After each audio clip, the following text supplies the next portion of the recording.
Sherifula filɛbagaw an bɛ a fo ka walima dɔn an ye do fɔ kari o kari Sɔrɔmufalatu Maladun an bɛ fasodenw wele ni kɛnɛ belebele nin kan bi su na maaba 4 de b'an bolo donc maa fɔlɔ o y'an balaka ye ale tɛ maa duguli ye plateau nin sanfɛ a tɔgɔ Ade Mayiga cadre de Minaka. Ade vraiment i ni ce an ye wele ni kɛnɛ kan i nana folikan jumɛn bolo ka ɲɛsin Sherifula filɛbagaw bɛɛ ma. Bokele aw ni so. N b'a fɔ weleli diyara n ye tɛ n siɲɛ fɔlɔ ka na yan an tɛ se ka bɔ nin kɛnɛ kan ma Usman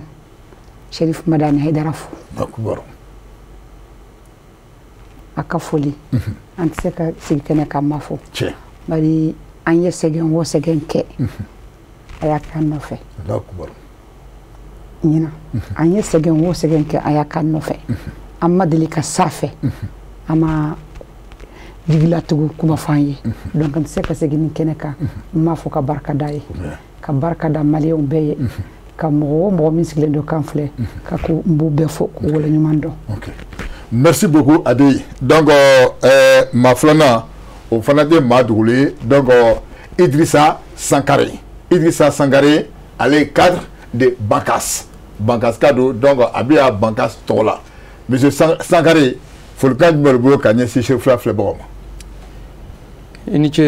Monsieur Traoré ka foli bila ka taa an filɛbagaw na a lamɛnbagaw bɛɛ lajɛlen ma ka foli bila ka taa e yɛrɛ ma o ni baarakɛɲɔgɔnw ka foli bila ka taa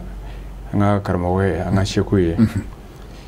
an bɛ sigi min na an bɛ baro min na ala ka kuncɛ hɛrɛ la ka foli bila ne ni minnu bɛna baro in yɛrɛ kɛ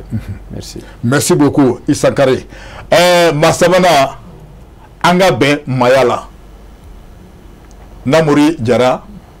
plateau kan folikan jumɛn bolo ka ɲɛsin Sherifula filɛbagaw ma. Ok Bokele an bɛ Sherifula filɛbaga bɛɛ lajɛlen fo ka daminɛ Mali kɔnɔ fo ka se diɲɛ fan o fan fɛn fɛn bɛ ka Sherifula TV lajɛ an b'u bɛɛ lajɛlen fo Sherifula direction kana bila a baarakɛla bɛɛ lajɛlen na an bɛ aw bɛɛ lajɛlen fo nin tɛ an siɲɛ fɔlɔ ye a ka plateau kan hakili la nin ye filanan ye hali n'o y'a sɔrɔ nakun tɛ kelen ye an bɛ an ka ɲɛmɔgɔba fo ale min sababu la an bɛ yan nɔ bi n'o ye an ka bɛn maaya la a initiateur ye a hakilina tabaga Seyid Badara Aliyu Usman Haidara an ka foli baba ye ale de kɛra sababu ye an ka sigi yan bi ka kuma bɛn tɔgɔ la ka kuma kelenya tɔgɔ la an b'a fo k'an ka tɔndenw fo k'a fɔ ko u dansogow ni ko k'a fɔ ko aleluya k'a f'u ye ko bɛɛ lajɛlen salamu aleykum an tɛ bɔ kuma la n'an ma an fa fo ani an karamɔgɔ le président du Haut Conseil islamique du Mali Seyid Cherif Ousmane Madani Haidara ale min ye nin télé promoteur ye ale ye min kɛ bɛn ni kelenya la jamana kɔnɔ an tɛ se ka ɲinɛ a kɔ hali n'o y'a sɔrɔ association an ka bɛn maaya la a misali tayɔrɔ ye ale de ye parce que ale de hakilina ye nin ye donc an b'a fo a n'a ka denbaya bɛɛ lajɛlen fo Bangoni Janginɛbugu la k'a fɔ ko sijan ni kɛnɛya ni labanko ɲuman ala k'o d'an ma ani minnu ye ɲɔgɔn sɔrɔ kɛnɛ kan yan nɔ k'an bɛna débat kɛ an b'u fana bɛɛ lajɛlen fo ala ka baro in ala ka wuli hɛrɛ la. Mais i ye kuma dɔ fɔ sisan a ma tɛmɛ n kulo kɛrɛfɛ dɛ a ka association an ka bɛn maaya la i ye kuma fɔ kɔfɛ yɔrɔ dɔ la i ko aleluya donc a ka association nin i tɛ ɲɛfɔli kɛ o kɔrɔ ye ko bɛɛ de b'a kɔnɔ wa. Alhamdulillah nin de ye association yɛrɛ ka folikan ye nin de y'an donkan ye ni hakili ko tɛ an man ka don n'an ma nin fɔ hakili la an ka président d'honneur n'o y'an ka président du conseil d'administration ye a b'a mɛn ale yɛrɛ ka kuma camanw na aleluya o y'an balima chrétienw ko ye ko matigi ka duwa an n'aw ye salamu aleykum o y'an balima silamɛw ko ye dansogonin ko o y'an ka laadalamɔgɔw ye an ka somaw ni donsow olu fana ye jɔyɔrɔ min ta farafinna yan nɔ o ma dogo mɔgɔw la n'i y'a ye dugu caman sigira bi olu de y'a tu tigɛ donc an ka bɛn maaya la maaya i bɛ kɛ maa de ye fɔlɔ ka kɛ donso ye i bɛ kɛ maa ye fɔlɔ ka kɛ chrétien ye i bɛ kɛ maa ye fɔlɔ ka kɛ silamɛ ye donc maaya bɛ nin bɛɛ lajɛlen de regroupé raison pour laquelle an bɛ ninnu cité jamana kɔnɔna la sinon mɔgɔ wɛrɛw fana bɛ yen minnu tɛ nin si la mais u jɛnnen don ni adamadenya ɲuman ye donc an bɛɛ bɔra an fa adamadenya an ba awa min na o de ye maaya ye sɔni diinɛ cɛ sɔni siya cɛ sɔni farikolo couleur cɛ donc o de la an y'a bɔ ɲɔgɔn na. D'accord. Vraiment merci beaucoup. Manana ale bɛ sirakan ka na donc mun ye Maka Sidibe. Donc un frère folikan jumɛn bɛ ka ɲɛsin Sirifila filɛbagaw ma. An b'a filɛbagaw bɛɛ lajɛlen fo nin wagati mɔgɔ ma sɔgɔlen Sirifila télé la an b'o fɔ k'o waleɲuman dɔn i y'a fɔ cogo min nin ye laada ye kare o kare ni nin wagati sera nɔ an bɛ wele bila min ye maaba dɔw ma jamana kɔnɔna na u ka se ka na kuma jamana kunkanko kibaruya la donc bi su in na maaba naani minnu welela an b'o fɔ k'o waleɲuman dɔn u b'a fɔ bamanankan na ko n'i ko dusukasibagatɔ ma k'a ka file fiyɛ a bɛ kule bi su in na an bɛna kuma fɛn min kan sa o ye jɛkafɔ min bɛ ka kɛ an ka jamana kɔnɔna na nin wagatinin na min ye a kun fɔlɔ fan dɔw banna minnu kun ka kɛ région kɔnɔna na donc o kuma kumaba minnu tɛmɛra o kɔnɔna na an da bɛna don o de la k'o walawala bi su in na donc maaw bɛ se ka faamuyali sɔrɔ a cogoya min na. Siga tɛ nin na Ade tiɲɛ don comme a y'a fɔ cogo min na sigikafɔban k'an b'a fɔ ma ko dialogue intermalien phase régionale donc an b'a fɛ ka ɲininkali kɛ sisan ayiwa sisan nin dialogue nin Ade e y'a ye cogo di. Ayiwa Bukele n b'a fɔ i ye ne ɲininka ɲininkali diyara n ye dialogue nin kɛra parce que a bɛ fɔ don o don sigikafɔ ye damu ye yanni dialogue ka kɛ fɛn wɛrɛ tun bɛ yanni dialogue o tun ye accord ye maliyɛnw ko accord ni man ɲi u nana dialogue nin bila accord la donc pour moi o tɛ baasi ye o parce que n'a fɔra k'an ka sigi ka kuma o ka ɲi o parce que kuma de bɛ fɛn ba fɛn o fɛn gɛlɛya o gɛlɛya n'a donna jamana kɔnɔ n'aw ma sigi ka kuma o tɛ se ka ɲɔgɔn faamuya donc ka sigi ka fɔ ye damu de donc nin dialogue nin fɛn ba de don a ka ɲi a ka tɛmɛ maliyɛnw ni ɲɔgɔn cɛ mɔgɔ wɛrɛ bolo t'a la sikali foyi t'a la a fɔra maliyɛnw dama de bɛ sigira de ka kuma donc a bɛ mɔgɔw hakili sigi a bɛ mɔgɔw danaya don mɔgɔw ni ɲɔgɔn cɛ a bɛ fɔ ko bɛɛ k'i ta fɔ o de fɔra an ka kuma ni ɲɔgɔn ye parce que fɔlɔ min ta karambolo wele b'a la sikali donna donc cette fois-ci j'espère que fɛn fɛn min mana bɔ a la a bɛ fɔ ko maliyɛnw de sigira u ni ɲɔgɔn cɛ mɔgɔ ma imposer u kan mɔgɔ wɛrɛ ma jagoya fɛn bila u kan u ye fɛn min bɔ u da kɔnɔ dɔn de sɛbɛnlen don papier kan gafew banna. Bon sisan kɛnɛ nin kan Ade a bɛ bɔ Menakakaw tɔgɔ la donc a tun bɛ kɛnɛ kan kɛ a y'a participer. Ne y'a participer Bamako n ma participer Menaka a kɛra Menaka mais comme ne bɛ commune 4 la ne y'a participer commune 4 la awɔ. D'accord donc Bokar nin tɛ kɔrɔfɔ ye donc Ade y'a ka hakilina fɔ an bɛna Sankare fan fɛ Idrissa donc au niveau des Bankas an bɛ k'i ɲininka sisan ni kɛnɛkasiba nin kɛra nin e y'a ye cogo di. Ok ɲininkali diyara n ye yanni n ka a jaabi n bɛ tasibila kɛ ka taa fɛn o fɛn tora ni kɛlɛ in na a civil fara militaire ka sɔrɔsi kan kɛrɛnkɛrɛnnenya ka tasibila kɛ ka taa n yɛrɛ bɛ bɔ cercle min kɔnɔ o ni région min kɔnɔ n'o ye Bankasi cercle Bandiagara région tiɲɛ don gɛlɛya kɛra yɔrɔ caman nka ne bɛ se k'a fɔ tiɲɛni min kɛra Bankasi n m'a fɔ a ɲɔgɔn ma kɛ yɔrɔ wɛrɛ dɛ nka Bankasi ta bolo b'a kan n'a y'a mɛn Ogosagu Bankasi don n'a y'a mɛn Kologo Bankasi don n'a y'a mɛn Jalasagu maa kɛmɛ ni kɔ Bankasi de don a tɛ se ka fɔ ka ban donc kɛrɛnkɛrɛn n bɛ tasibila kɛ ka taa Bankasikaw ma n'a y'a mɛn dɔgɔkun tɛmɛnen ko kariw minɛna a n'a kɔnɔnamɔgɔw Bankasi de don donc Bankasikaw minnu tulo bɛ n kan na k'a dɔn k'a fɔ an hakili b'u la an bɛ dugawu kɛ Ala ka nin ko in wuli ka bɔ yen n'o tɛmɛna ka bɔ yen mɔgɔ minnu ye hakili sɔrɔ ka nin sigikafɔ in sigi sen na n'o ye président de la transition a n'a baarakɛɲɔgɔn an b'u fo tiɲɛ don mɔgɔw bɛ sigikafɔ kɛ waati bɛɛ nka ɲɛmaaw yɛrɛ k'a fɔ ko a ye sigi aw ka kuma aw yɛrɛ dama ni ɲɔgɔn cɛ n'aw ye bɛnna min kan aw ka ci an ma an b'a lajɛ an bɛ se ka lawaleya cogo min na o fana y'a a damana ko ye o de kama a diyara n ye ne yɛrɛ min filɛ nin ye n taara Bandiagara n taara Beni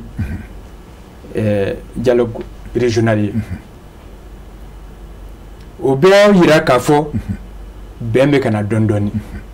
a tɛ tɛmɛ san 3 san 4 san 5 ɲɔgɔnna kan n'a fɔra ko ne bɛ taa Banɲagara kabako don a tɛ jigin ne yɛrɛ hakili la ko n bɛ taa yen nɔ ni n taara fana b'a dɔn k'a fɔ ko bɛ bɔ a la nka alhamdulilayi nin janaku min kɛra nin ye ne taara n ka mobili la Bamakɔ fo Banɲagara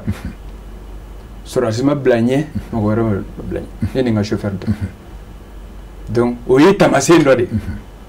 n taara Banɲagara fana n ma tɔɔrɔ foyi ye Bokari i b'a dɔn k'a fɔ kɛlɛ n y'a fɔ Banɲagara yen nɔ a bɛ daminɛ hakili de la a bɛ don mɔgɔ hakili de la fɔlɔ yanni a ka waleya mais bɛn fana bɛ ten de bɛn bɛ kɛ mɔgɔ hakili la kɔnɔ fɔlɔ yanni a ka waleya ne ye taali min kɛ n y'a ye k'a fɔ bɛn bɛ mɔgɔw hakili kɔnɔ an ka bɛn o bɛ mɔgɔw hakili kɔnɔ dɔgɔnɔw bɛ an ka Bangasi fan fɛ Banɲagara fan fɛ min bɛ yen siya caman bɛ yen dɛ nka min dɔnnen don o ye dɔgɔnɔw ani fila jɛlisiko kɛlɛ bɛ yen nka aw b'a dɔn k'a fɔ anw ta a yɛlɛmana ka kɛ siyako ye o de y'a ko juguya an kun b'a miiri k'a fɔ dɔw yɛrɛ bɛ sigi yɔrɔ kelen nka alhamdulilayi an taara min na sisan dɔgɔnɔw sɔrɔla yen filaw sɔrɔla yen siya wɛrɛ sɔrɔla yen o kɛra hakilisigi ye an yɛrɛ ma ne yɛrɛ ye tile 3 min kɛ yen nɔ vraiment siranya bɔra hakili la n y'a ye mɔgɔ minnu bɛ yen nɔ fana kɛlɛ min bɛ u mɔgɔw hakili la a bɔra o hakili la donc o ye hakili sigi kosɛbɛ n ma taa dɔ wɛrɛ fana fo filaw tɔ minnu bɛ yen nɔ minnu sikalen don o k'a ye k'a fɔ bi filaw bɛ se ka taa dɔgɔnɔw fɛ dɔgɔnɔw bɛ se ka taa filaw fɛ ko daminɛ de don n y'a fɔ n ka kumakan na Banɲagara ye n ko dialogue hali ni a banna niveau Bamako a nana national la a ka continuer an kana sigi k'an kɔnɔ fo faamaw k'a fɔ a ye dialogue kɛ dialogue kan ka kɛ don o don de donc phase régionale banna an bɛna phase nationale la hali ni phase nationale banna an ka tɛmɛ ni dialogue ye hakili la fana k'a fɔ an bɛ sira ɲuman kan an bɛna bɛn sɔrɔ n'Ala sɔnna. D'accord, vraiment merci beaucoup n'o tɛmɛna ka bɔ an bɛna Namori Jara donc comme i y'a fɔ a ka association an ka bɛn maya la ɲininkali bɛ yɔrɔ min na sisan sani an ka don est-ce que aw tun bɛ kɛnɛ kan wa? Ok, an bɛ segin ka Bukele fo tuguni ka an balima minnu kɔnɔ an ye kuma la k'u fo an ma an ta fara an balimakɛ ta kan mɔgɔ fɛn fɛn ni tora nin kɛlɛ in na ka daminɛ surasiw la fo ka se civiliw ma an bɛ tasi bila k'u ye ala ka lahara sɔn sumaya n'u ala k'u kɔ ala k'u ta fanga d'u ma dialogue in i bɔra ka fɔ sisan dialogue sɔnna a ka daminɛ comité dɔ bilala en place ko comité de pilotage an ye a ye pressiw la n'o ye an ka médiaw ye ko a ko bɛ sen na mais an ma lettre sɔrɔ ka bɔ faamayɔrɔ la k'a fɔ ko an sen ka don a la officiellement o ma kɛ mais anw bɛ o baara la ka sɔrɔ nin dialogue in tɛ mɔgɔ min sera ka association sigi ko an ka bɛn maaya la je pense que o tigi bɛ kɛlɛ contre la o tigi bɛ basigibaliya contre la donc an tɛna an sigi ka o appel makɔnɔ walima k'o lettre makɔnɔ ko fɔ an da ka taa don o la n'an da donna la a ka ɲi parce que an ka jamana kunkanko kuma de don wa an ye association sigi an ka jamana de kɔnɔ donc ni jamana ka bɛn kuma nana n'an da donna la c'est une très bonne chose mais n'an da ma don a la fɛnɛ an tɛna an ka baara dabila o kama Dieu merci ni jamana m'an wele ni Serifula TV y'an wele k'an ka na dɔ fɔ a la an bɛ Serifula TV de fɔ o la merci k'a fɔ ko hakili tora la an bɛ baara min na an bɛ min fɛnɛ na kɔnɔdimi tɛ ɲɛdimi don Dieu merci internationalement le mois de septembre passé an ka bɛn maaya la an ye invitation sɔrɔ pour participer au sommet mondial pour la paix donc ça c'est une considération ni jamana m'an wele u ta la ni diɲɛ bɛ k'an ye k'a fɔ ko an bɛ baara min na jamana kɔnɔ association min sigira k'a fɔ ko donsow n'o y'an ka laadalamɔgɔw ye chrétiens silamɛw ko k'olu fara ɲɔgɔn kan ni diɲɛ bɛ k'a ye parce que an ka ɲɛmɔgɔ y'o de fɔ n'o ye Badara Ali Usumani Hayidara ye mɔgɔw bɛ k'a fɔ ko a bɛ ka nin sigi ko wɛrɛ b'a kɔfɛ est-ce que jamana mara t'a kɔfɛ a a ko ale bɛ diɲɛ de kɔ ka diɲɛ mara parce que ni diɲɛ ma lafiya Mali tɛ lafiya bi ko in daminɛla Mali la mais bi yɔrɔ wɛrɛw bɛ ka fɔ min tɛ Mali ye o en 2012 n'o y'a sɔrɔ coup d'état bɛ kɛ waati min na crise ninnu bɛ daminɛ waati min na o y'a sɔrɔ dɔw bɛ yen olu da t'a la o mais bi olu caman da b'a la aujourd'hui on parle du Sahel donc Mali dɔrɔn tɛ donc an mago bɛ diɲɛ ka lafiya de la Mali dɔrɔn tɛ voilà donc o y'o jaabi ye ka d'i ma. D'accord, mais ça dit que Albi Meto Ika cadre kono bon comme il y a ira parce que bɛɛ y'a dɔn sisan donc kɔrɔ ko ka kuma bɛ sen fɛ wuli makama mais peut-être siɲɛ wɛrɛ peut-être à travers ça i bɛ se ka to ta Meto Abdulkoum na i y'a faamu donc vraiment Boubacar nin ye Namori nin y'a ka hakilina ye i y'a faamu sisan donc san'an ka kuma di ma i y'a faamu n bɛ segin Ade fan fɛ mais Ade ni jɛ ka fɛn mun sigira sisan yala n bɛ se k'i ɲininka mun ni mun de bɔra a kɔnɔ. Bon ka fɔ min kɛra fɛn caman bɔra a la parce que panel 5 de don fɛn caman bɔra a la ne participera panel o ye lakandali parce que ne participe de le panel lakandali fɛn jamana bɛ se ka lakanda ka basigi cogo min parce que ne tun ye mouvement dɔ muso ɲɛmɔgɔ donc ne participera ne participe au panel de la kuma caman kɛra o kan kosɛbɛ. Donc e ka base ko sécurité kuma ye défense ko ye d'accord donc sani Enfré bɛna Boubacar bɛna kuma lasigi ma Maga i nana retard la mais o t'an bali ka fɔ ma de y'a faamu sisan an tɛna fɔ ko folikan jumɛn b'i bolo mais bi an sigi bɛ dialogue intermalien i y'a faamu phase régionale Maga an b'a fɛ k'i yɛrɛ ɲininka d'abord Maga dialogue mun sigira nin e y'a ye cogo di. N bɛ foli kɛ bɛɛ lajɛlen ye d'abord mɔgɔ minnu bɛ ka débat ceux qui prennent part au débat bɛɛ lajɛlen fo. Malien bɛɛ lajɛlen fo maa bɛ hakilisi kɔnɔ maa bɛ bɛn kɔnɔ maa bɛɛ lajɛlen fo bon dialogue intermalien m'o filɛ senna nin ye a bɛ hakilila dɔ kɔnɔ o kun ti anw hakilila ye donc a ka gɛlɛn an ka apprécier parce que an kun bolo dialogue intermalien n'i b'a sigi mɔgɔ ni mɔgɔ ni ɲɔgɔn cɛ problème bɛ mɔgɔ minnu dala quoi mɔgɔ minnu tɔɔrɔlen don mɔgɔ minnu sɛgɛnnen don mɔgɔ minnu bɛ gɛlɛya kɔnɔ a bɛ taa kuma olu fɛ u b'u ka fara ɲɔgɔn kan u ka gɛlɛyaw bɛ ban cogo di hakilila basigi bɛ na cogo di o kun ye anw fɛ ko ye min ni dialogue sigi mɔgɔ cɛ problème ti mɔgɔ minnu dala mɔgɔ minnu ti problème kɔnɔ mɔgɔ minnu ti gɛlɛya kɔnɔ bon bɛn kuma tɛ se ka foyi anw hakili la bi état malien kan ka fɛn mun kɛ o ye ka taa mɔgɔ minnu fa dɔw sara mɔgɔ minnu den dɔw sara mɔgɔ minnu den dɔw gɛlɛyaw sɔrɔ mɔgɔ minnu bɛ tɔɔrɔ kɔnɔ a ye t'u wuli a k'u lasigi hakilila min bɛ yen gɛlɛya minnu bɛ yen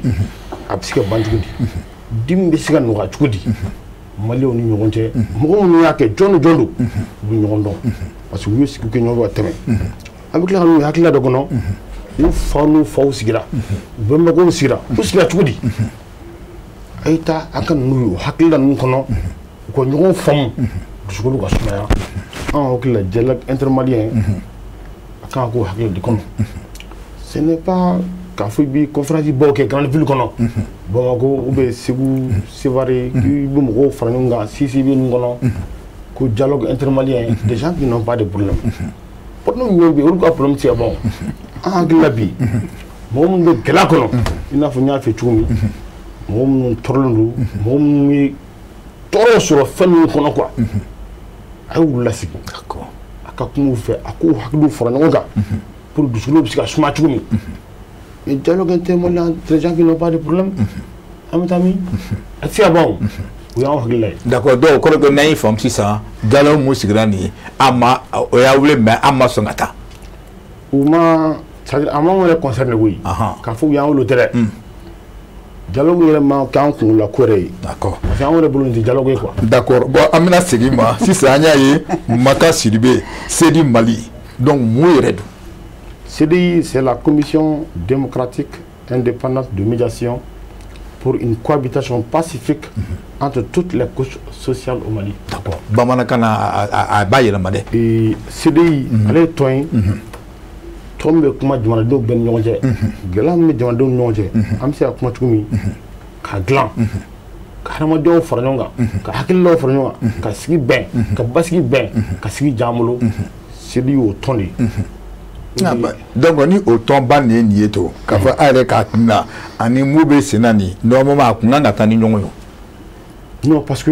a tɛ se taa ni ɲɔgɔn o c'est à dire ne taara Mopti an n'an ka tun an taara Mopti en 2019 o y'a sɔrɔ bi mɔgɔ tɛ se ka se Mopti i b'a fɔ bi quoi a don an taara conférence ba kɛ c'est à dire barama bogun na quoi Mopti an ye Moptikaw fara ɲɔgɔn kan u bɛɛ ka problème fɔ an ye an ko ma bɔ situation bɛ cogo min sisan parce que problème bɛ Mopti mɔgɔw bɛ ka kɛlɛ kɛ wari ɲini sira ye mɔgɔw bɛ ka kɛlɛ kɛ nafa ɲini sɔrɔ sira ye quoi kɛlɛ t'o fɛn o parce que ni kɛlɛ wulila n'an ka bɛ wari ɲini a la n'an ka bɛ sɔrɔ k'a la kɛlɛ ti ban o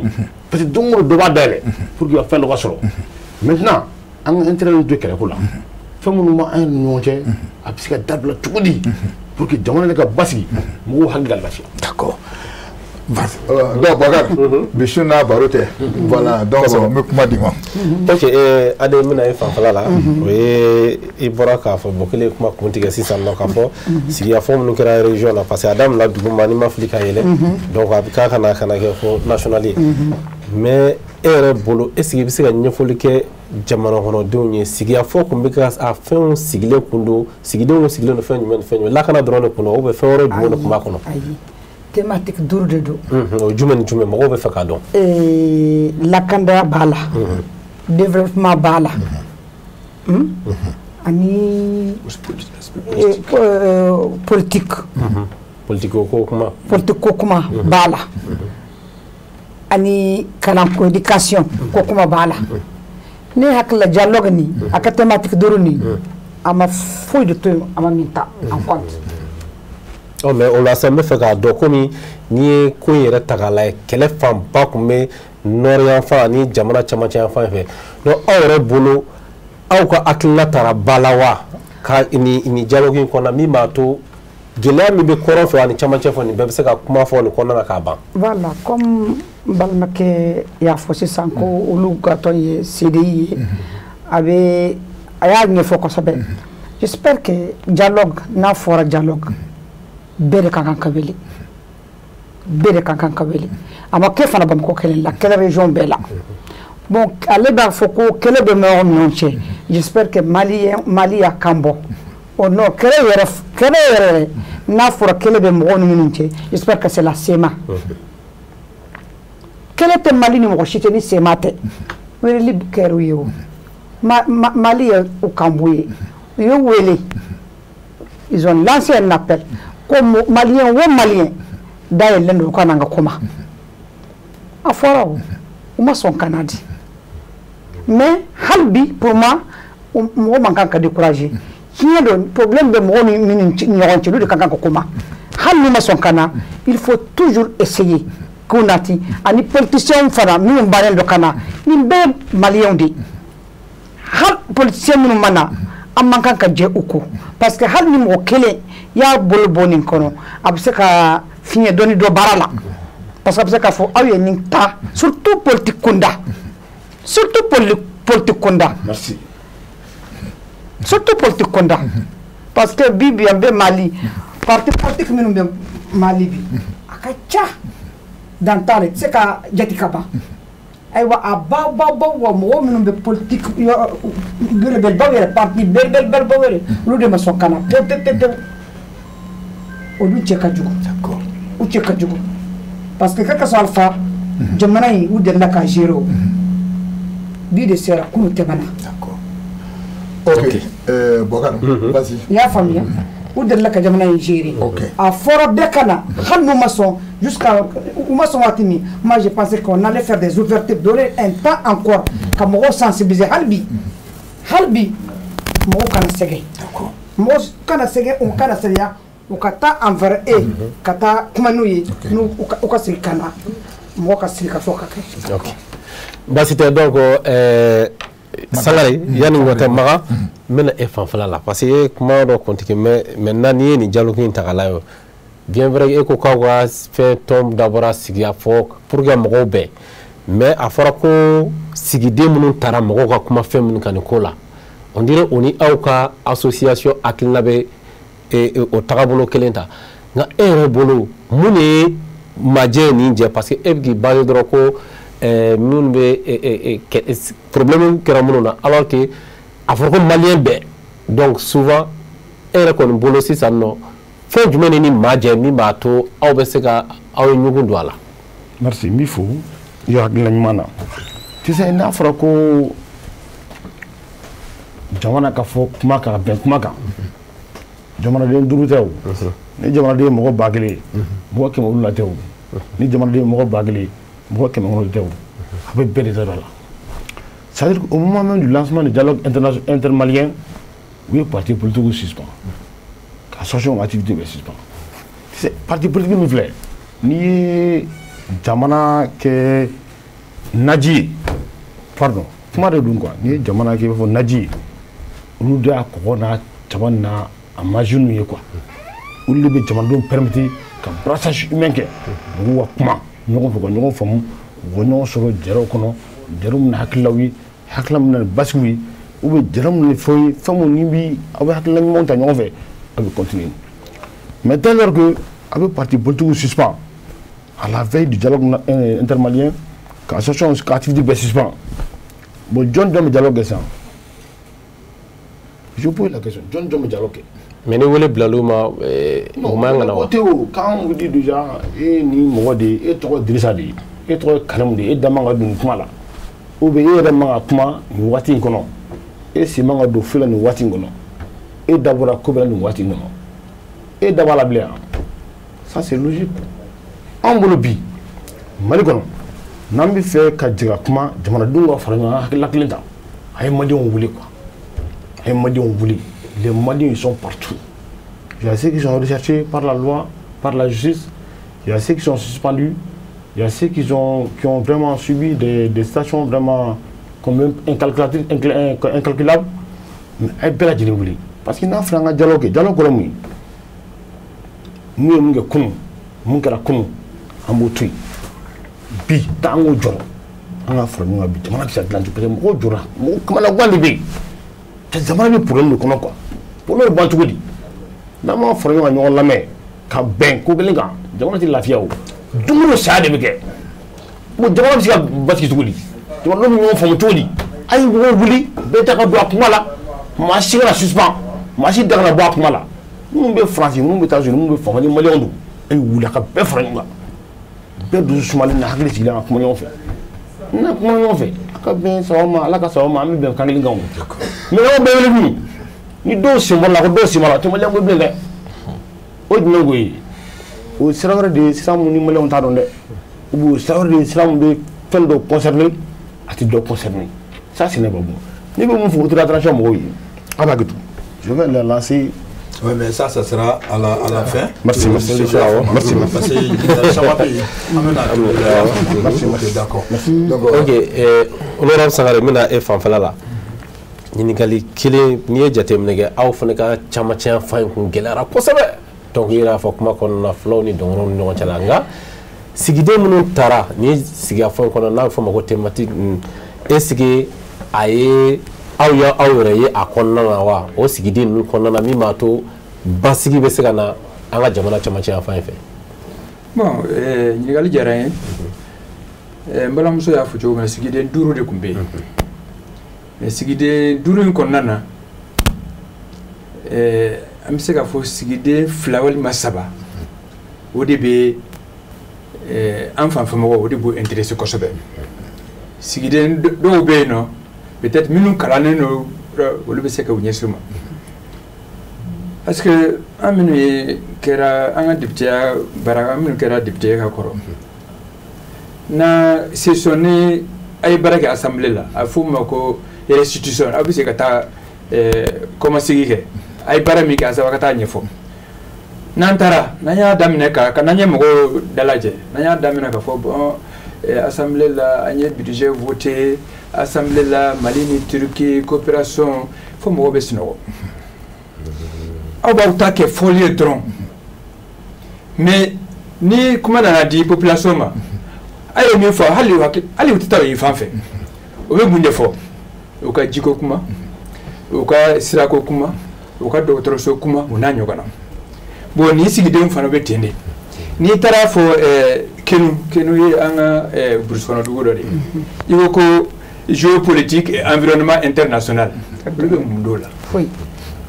u ka kuma yɛrɛ t'a la i b'u embrouiller yɛrɛ de n'i taara fɔ ye ko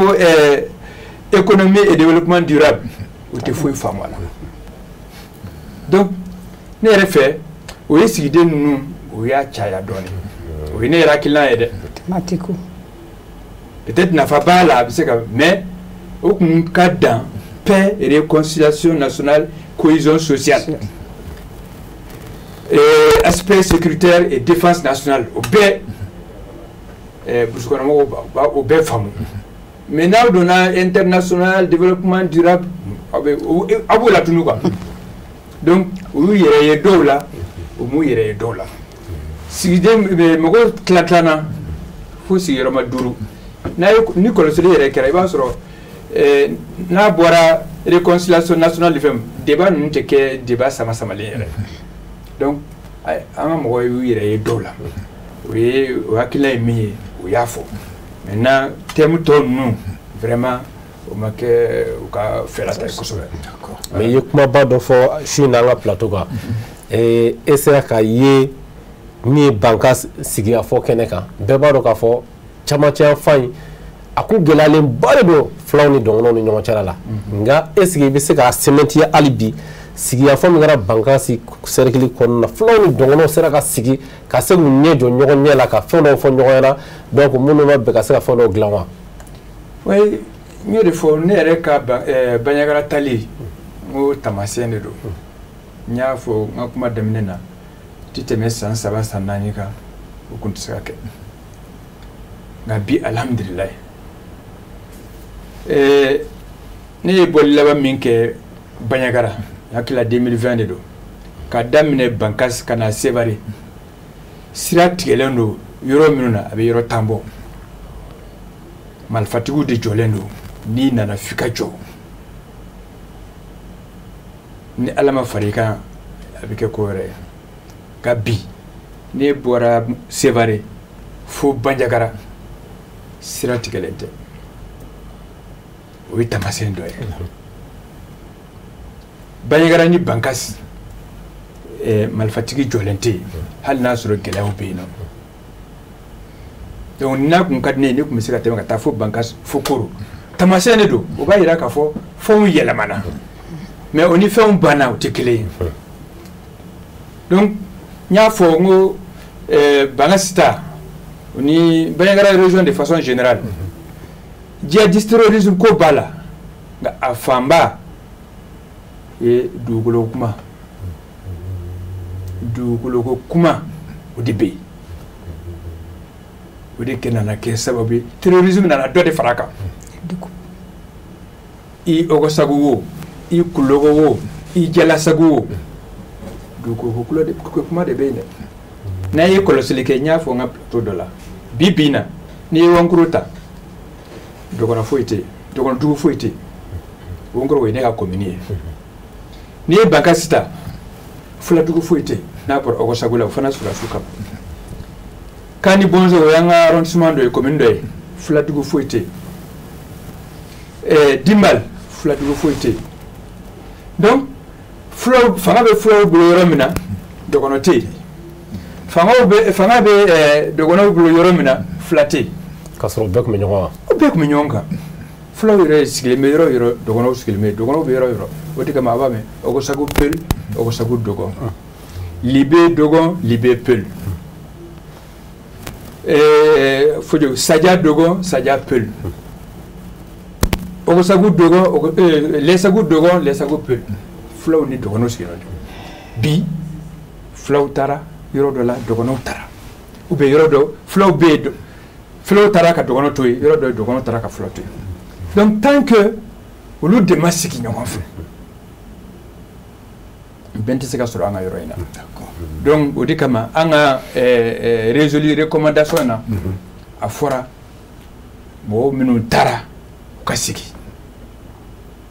parce que i tɛ se ka i sigiɲɔgɔn gɛn k'i da ka sunɔgɔ o tɛ se ka ɲɛ cogoya si la dugukolo ko a bɛ komi nafolo de nafolo bɛ mɔgɔ bolo cogo min na dugukolo ko y'o ten de i bɛ sɔn k'i nin di a kama donc an b'a ɲini faamaw fɛ n'o bɛ an fanfɛla kɛlɛ banni u k'u hakili to a la k'a fɔ a bɛɛ tɛ terrorisme ko ye dugukolo ko kuma b'a la kosɛbɛ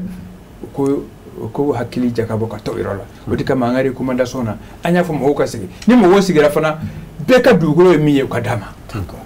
o bi cogo min na fɔlɔ laada sira fɛ u ka sigi o cogo la donc o de an ka recommandation fanba ye n'an sera ɲɛfɛ recommandation tɔ an b'a ɲɛfɔ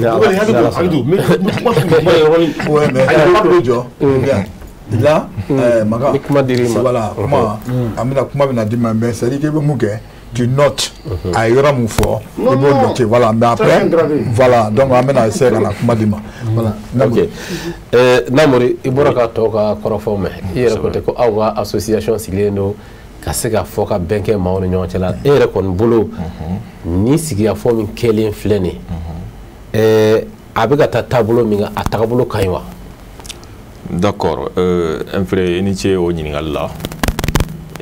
sigikafɔ nafantan tɛ yen sigikafɔ kɛcogo juguya de bɛ se ka nafa dɔgɔya o ye jamana in kɔrɔlen yanni Mali ko cɛ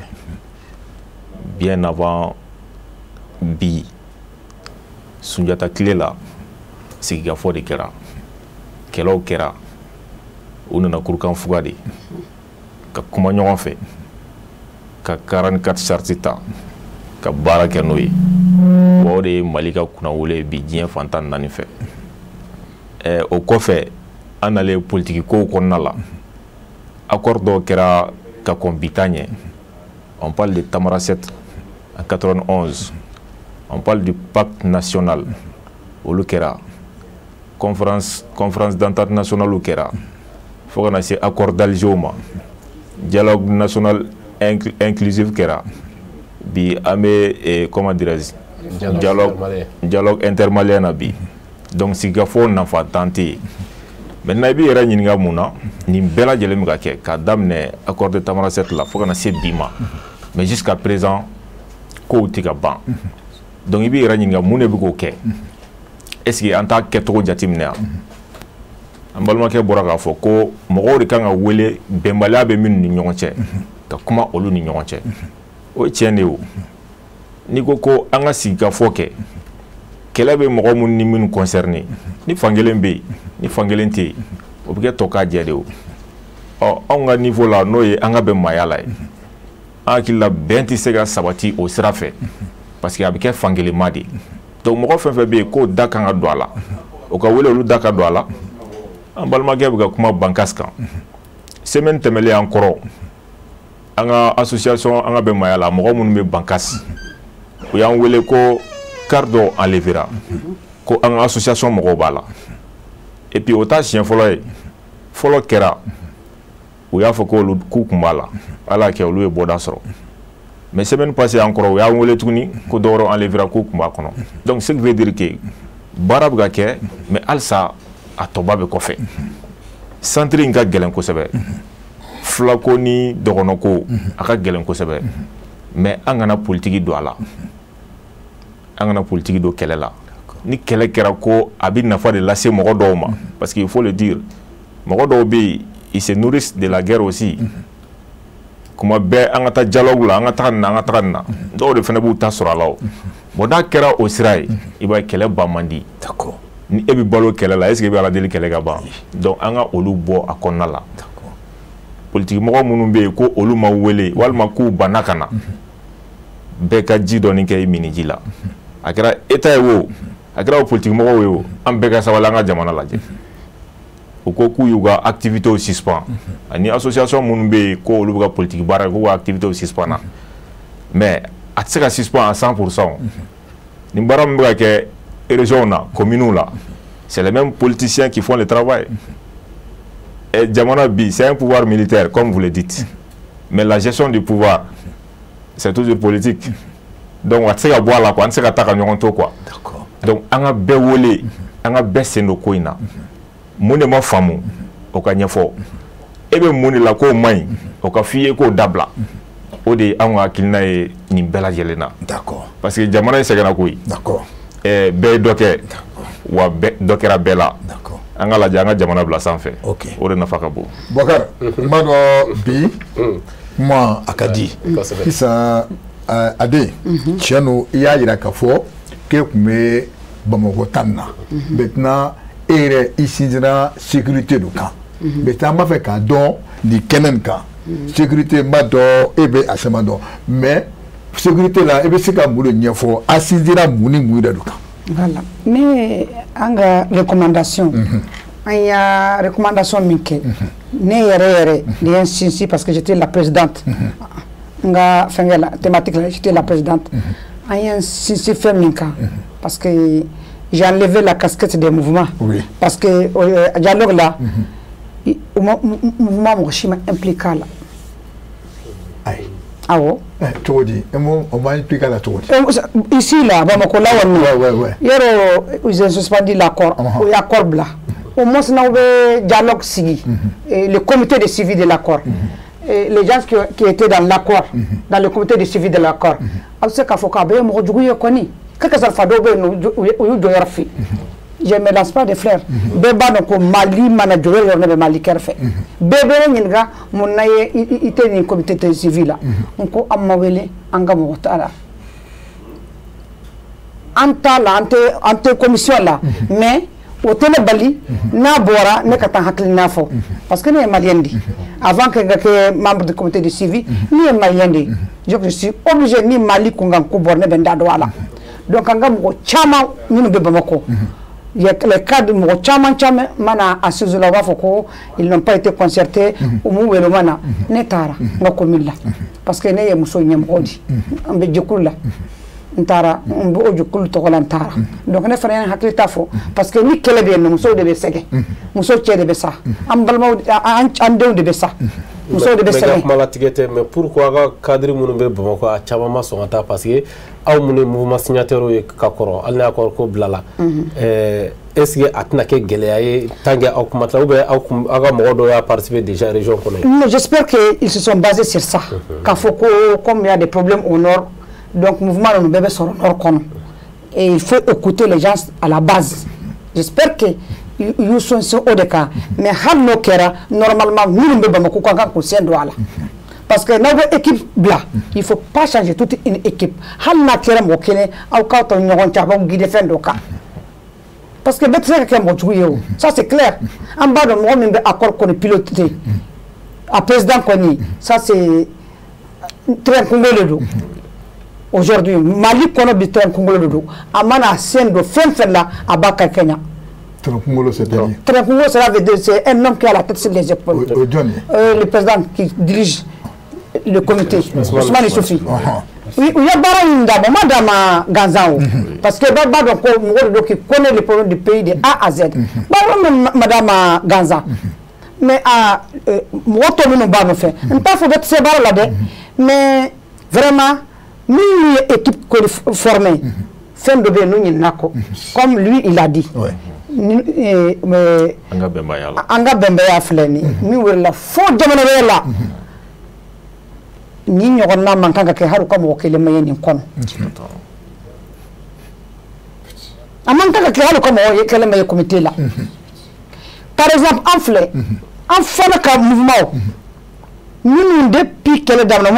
Mali Jaffa les kene ou bien Mali no fait suite Mali mara fait Mali tout la domi en des Mali Jorafa on manque kanyana ko hala kera mais c'est moi qui l'a dit au mouvement là nous on est de la plateforme de Gatia c'est vrai anga mo kele che kele ba kono mais mo kele kono ni mo kele ta c'est peu c'est très peu. Voilà, parce qu'il faut qu'il y ait des détails. Le tableau est là. Voilà. Moi, je suis tout c'est peu quand même. Hein? Parce que quand c'est accord là, les femmes disent ça. Oui, d'ailleurs, parce que tellement qu'on a sensibilisé, c'est ma mousson, n'a fait mille fois. C'est ça qu'on a. Les femmes de la SEMA, Azabar mousson, deux secondes à ma coco, en bas, on a fait. Avait fait mille fois, tiens, n'entarabino Keneka, parce qu'on va faire qu'on a fait qu'elle est là. N'a pas faute que la fausse mousson katoro. Si ça n'y m'a fait toro ni Kenekona, en bas de minim ça. Aïe, au befouillé, quand Chama la Sikana Mali. Donc, comme c'est qu'un comité bagno, là, c'est Halka Foko, Amousso Kele Mayaoula, à Tchekadjou. Non, reflet, Dieu bébé, et ko e a kuma se ka famille togo togo ni sigiran togotala nkono togotala o tembalenga tantafo ntogotala bi o tembo mariala mbesa mariala ncfm mbake mali ay won kera ndo la commission min la kera présidenti ni hakilna min difana ne baro ko halina do mimbe jamana nafa parce que anga yoro ani do so de ba kono dozo yoro dme comme 4 kono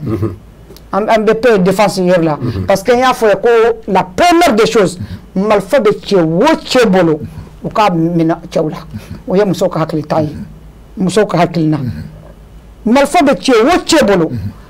malfa beka mina mola malfa kato armée pleine de bolo parce qu'on peut pas sous-traiter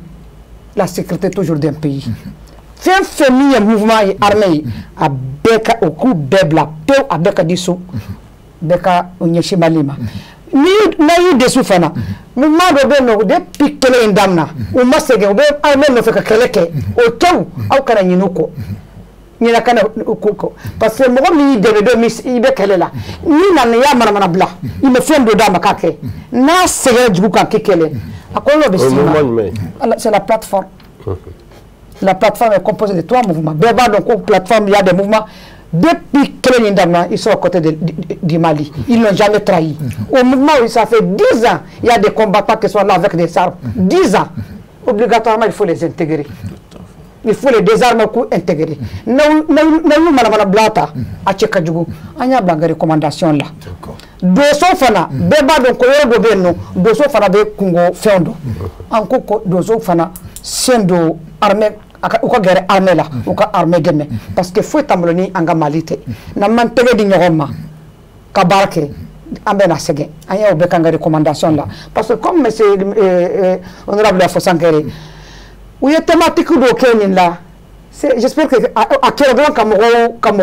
tombe ça ko ta de mon corps de dos aujourd'hui on devrait parler seulement de la paix et la sécurité au nord parce que en de fin là la kandabala de la sama ni kelei ou dona ou thématique de kono ou thématique de kerala modo bisire de sal kono haluta do koro femi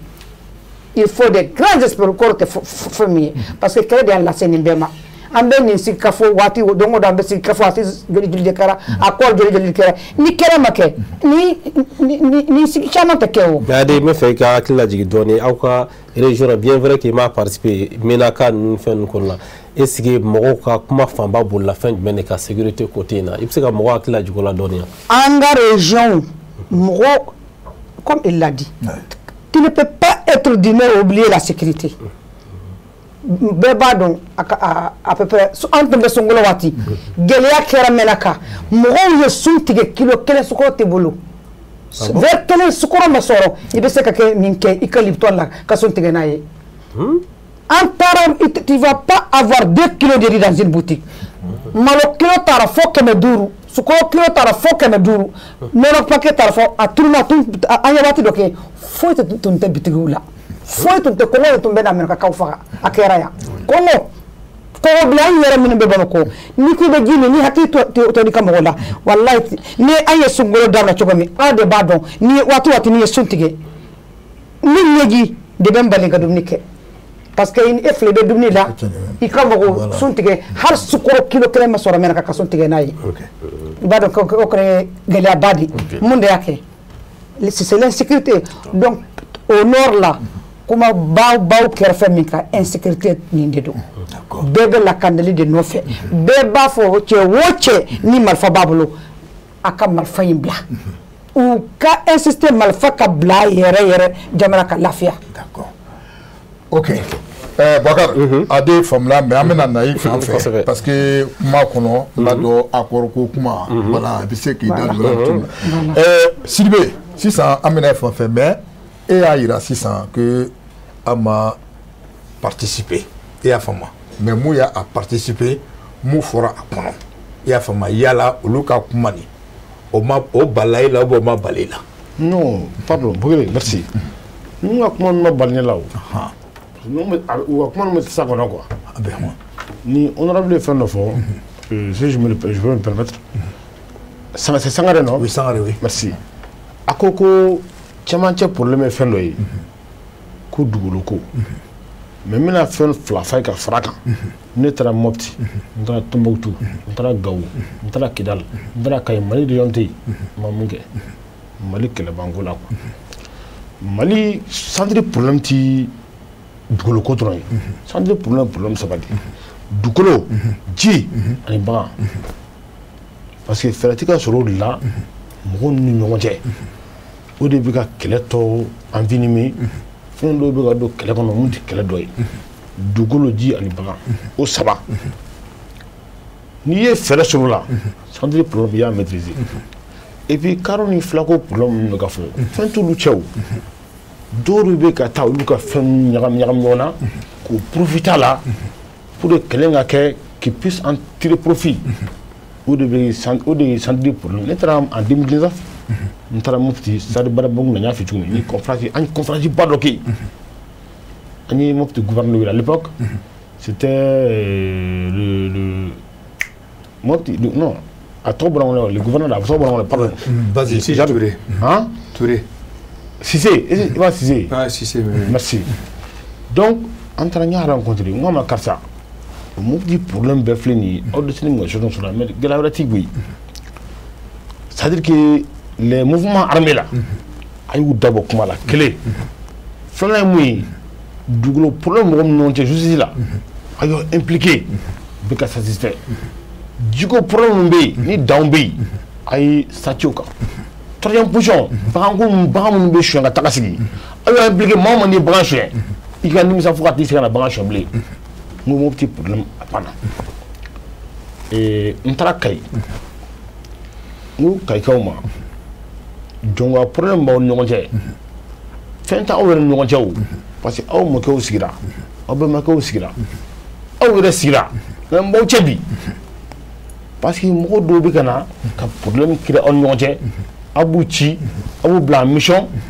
u bɛ wari sɔrɔ a tɛ profit donc aw ka ko in tɛ ban quoi parce que u bɛ taa charger nin kama u bɛ taa nin charger nin kama ka bɛɛ kun ka ɲɔgɔn na aw yɛrɛ tɛ ɲɔgɔn kalama ka ɲɛfɔ Kayikaw ye maintenant honorable fɛn dɔ fɔ tuguni n bɛna n da don o kuma la c'est à dire que il a presque que dialogue intermalien u y'a enflé quoi avec des faux thématiques non nécessaires u y'a enflé avec des faux thématiques k'a caya quoi non nécessaires nafa tɛ fɛn dɔw la moi je ne sais pas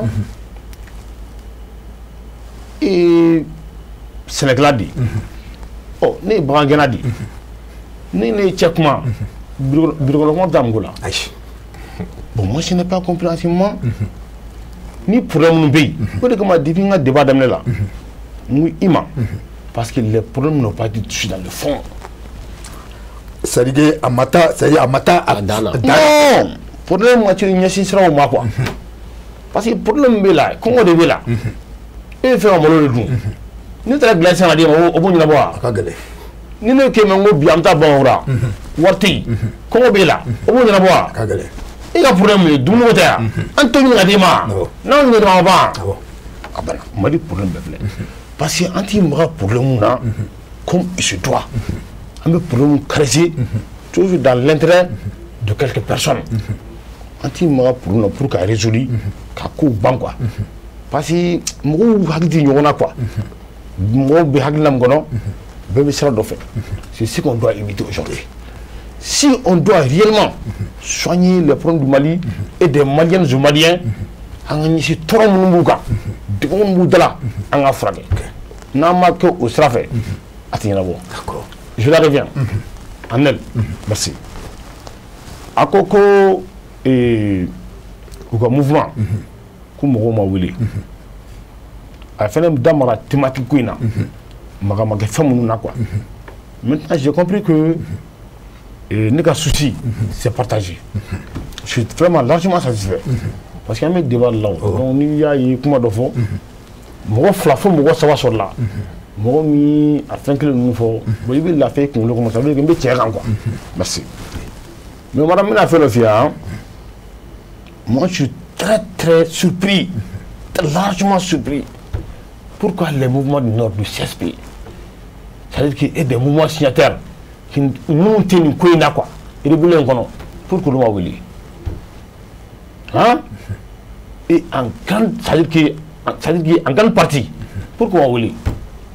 Quelle est demain, avec le Nord, à Seramopti, avec Kaï, avec Fambebi, avec la demain. C'est-à-dire que moi, je pense qu'aujourd'hui, des autorités, plus que jamais, on a la guerre quoi. Puis, on a beau faire du quoi. On a fait la conférence d'entente nationale. Maintenant, Dondro Sony, on a fait 90 là. Maintenant, 2000 nous quoi. Après, on a fait le DENI, le dialogue national et comment dire inclusif. DENI, on a DENI DENI résolution m'a exécuté. Une refondation. Non, pardon, j'arrive. Dialogue national fait nous en application, fait ma colère. Conférence nationale, ma colère. On a assis national de refondation, on a participé. Pourquoi maintenant on a besoin d'un dialogue intermalien? Pourquoi ne pas appeler tous les Maliens à problèmes qui ont des problèmes? Il y a un problème, on a essayé de résoudre, on n'a pas besoin de conférence. On n'a pas besoin de dialoguer. Dialoguer autour de quoi? Dialoguer autour de quoi? Les gens ont un seul problème qu'on doit résoudre absolument impérativement. Nous, le mal ne sera pas résolu. Du même, oui. Tout le monde est là. Et il faut du même. Ça veut dire qu'il faut aller les gens, en les gens comme ils vivent dans le temps. Nous devons bien nous devons nous devons ce qu'il a là. Et moquer ne moquer jara. Et fan ne fajara. Et ne sira. Bien ama bemuna. Nous devons. Il faut en offrir que donc quel était bleu. C'est plein moulumbi. On a plein fragé. Faut à Kanaka cicatriser. Ça veut dire qu'on peut. Ça veut dire que on peut tolérer et pardonner, mais on ne peut jamais oublier. Mais faisons en sorte que les Maliens oublient le mal qui s'est produit et qui s'est passé pour qu'on puisse encore vivre ensemble une situation harmonieuse. Merci. Ok, mais si ça n'est pas avec un homme d'or, il y a Cédinho, voilà. Mon association de le Bacono, groupe sous moi de le Bacono. Association bi sama ani wulunga de Bacono, ani mouvement Tanoula. Mouvement Tanoula. Bon, au mouvement Tanoula quoi. Nord problème au Bacono. Nord au Bacono, Mali région T, Syrie Tiromi. Mali, ça veut dire que nous sommes dans un mouvement d'envergure internationale. En France, en États-Unis, en Canada, en Espagne, sous-région non, Jamana T. Faut n'y aller de mouiller anti-Romi quoi. Parce que c'est des qui esprit d'ordre. Encore, on a beau nous connaître quoi. Ni bien faut son affaire. Problème de pays de là, n'est tout résolu, mais doki, auto résolu. Maintenant, il y a problème de mani. On s'est gagné chômage. Il y a problème de l'union fait. Ni il y a problème, on peut pas faire un résolu l'union fait. On a bien clément au moment. Quand ça m'a dit on carré, à ce moment-là, on a bon nous connaît quoi. Donc nous connaît à quoi là quoi. Il est dogué moi comment me me dogué il te ça fait vous nous tout. Ça n'a pas de chance. Non. Vraiment je crois que qu'on appelle donc Albi Amina Naïf il y a fond ça. Sangaré maintenant il faut en faire parce que il m'a pas fait comme il y a photo là. Normalement dialogue ni fait blé fla au kanga parce que au problème de Aldara sinon à tomber comme il y a photo là français baba ni tout là il y a vraiment bon tu sais ko bon ba faut femme n'a pas faut mayala mais aka faire nous là au rôle là fait ça plan si ça est ABC qui s'y a kanko abna tabala yani ngo jabi mbalma kesribe ya point flafo ka frane ka ne min fo du kolo kuma ka mais ay fen flamin fla o be du kolo ko yalpi no jiko ni para jibe du kolo de ka bagan fana bɛ taama dugukolo de kan donc a bɛɛ ye dugukolo kuma ye hali bi n b'a fɛ ka o yɔrɔ perepere-latigɛ n'o tɛmɛna ka bɔ yen sécurisation in an y'o de fɔ a sinsinna o yɛrɛ an sinsinna o de kan parce que o de gɛlɛya bɛ mɔgɔw kan bi bi in na Bankassi mara la bon n bɛ se k'a fɔ Bandiagara région kɛlɛ tora mɔgɔ minnu ni ɲɔgɔn cɛ o ye marifatigiw de o ye marifatigiw de n'o tɛ population civile bi bi in na alhamdulilayi o bɛ taa ɲɔgɔn fɛ o bɛ segin ɲɔgɔn fɛ donc tant que fɛɛrɛ ma sɔrɔ marifatigiw n y'a fɔ a bɛ yafa cogo min mɔgɔ de man ka sɔrɔ n'i tɛ sɔrɔdasi ye n'i tɛ finilatigi ye k'a fɔ ko marifa b'i bolo ka yala il faut que gouvernement k'i jɔyɔrɔ fa o yɔrɔ la n balimakɛ da sera a ma Namori a ko dɔw ye fɛn in kɛ jagokun ye bi bi in na marifatigiw dɔ bɛ yen nɔ o étages jɔ non c'est vrai hali nɛgɛso kun t'u bolo u bɛ mobiliw kɔnɔ bi donc olu t'a fɛ ko nin yɛrɛ ka ban o bɛɛ ko bɛ ni ma ɲɛ olu ma o mais c'est marifatigi la o jɔn jɔn do dɛ n tɛ yɔrɔ wɛrɛ dɔn an ka yɔrɔ fan fɛ a bɛ donso kunda a bɛ minnu b'a fɔ o ma ko groupe d'autodéfense donso kunda o ni fila kunda a bɛ o ninnu fila bɛɛ cɛ la nka fɛn min bɛ yen nɔ ni olu yɛrɛ tun tɛ sigika foyi na ni marifa bɛ olu fana bolo o ye a fɔ o ma ko groupe terroriste donc an b'a ɲɛfɔ de k'a fɔ groupe terroriste État de kan ka ɲɛsin olu ma État de kan ka k'olu kɛlɛ mais an y'a faamu k'a fɔ État bɛ ka dɔw lagosi k'u bugɔ ni bere kelen parce que olu ni terroristes dɔw bɛ bɔ yɔrɔ min na u bɛɛ ye bɔ yɔrɔ kelen ye a wala an ye dɛ voilà ne bɛ bɔ commune min kɔnɔ i b'a wala ye pour que an ka faamu commune tɔgɔ ko Wanikoro Wanikoro fulaw de ka ca yen nɔ bon bɛɛ b'a kalama k'a fɔ fulaw fanba de bɛ terroristes na bɛɛ b'o fana kalama nka fulaw bɛɛ tɛ mais ni terroriste fɔra dɔrɔn mɔgɔw bɛ taa mɔgɔ fɔlɔ siya fɔlɔ min na en tout cas centre la o ye fulaw ye mais ne bɛ bɔ Wanikoro Wanikoro jihadistes bɛ yen a kungo kɔnɔnaw na o ni ne yɛrɛ ye jihadiste ye bon kelen est-ce que o bɛ se ka kɛ kelen ye hali ne bɔra Bamakɔ ka taa Wanikoro a bɛ miiri k'a fɔ n taara Wanikoro parce que ne ni jihadistes bɛnnen don ou bien jihadiste hakilila bɛnna donc o kɛlen don ka baara in tɔ gɛlɛya k'a sɔrɔ Wanikoro dun ye ne wolo dugu mɔdugu ye n bɛ a mɔgɔ ɲumanw n'a mɔgɔ jugu bɛɛ dɔn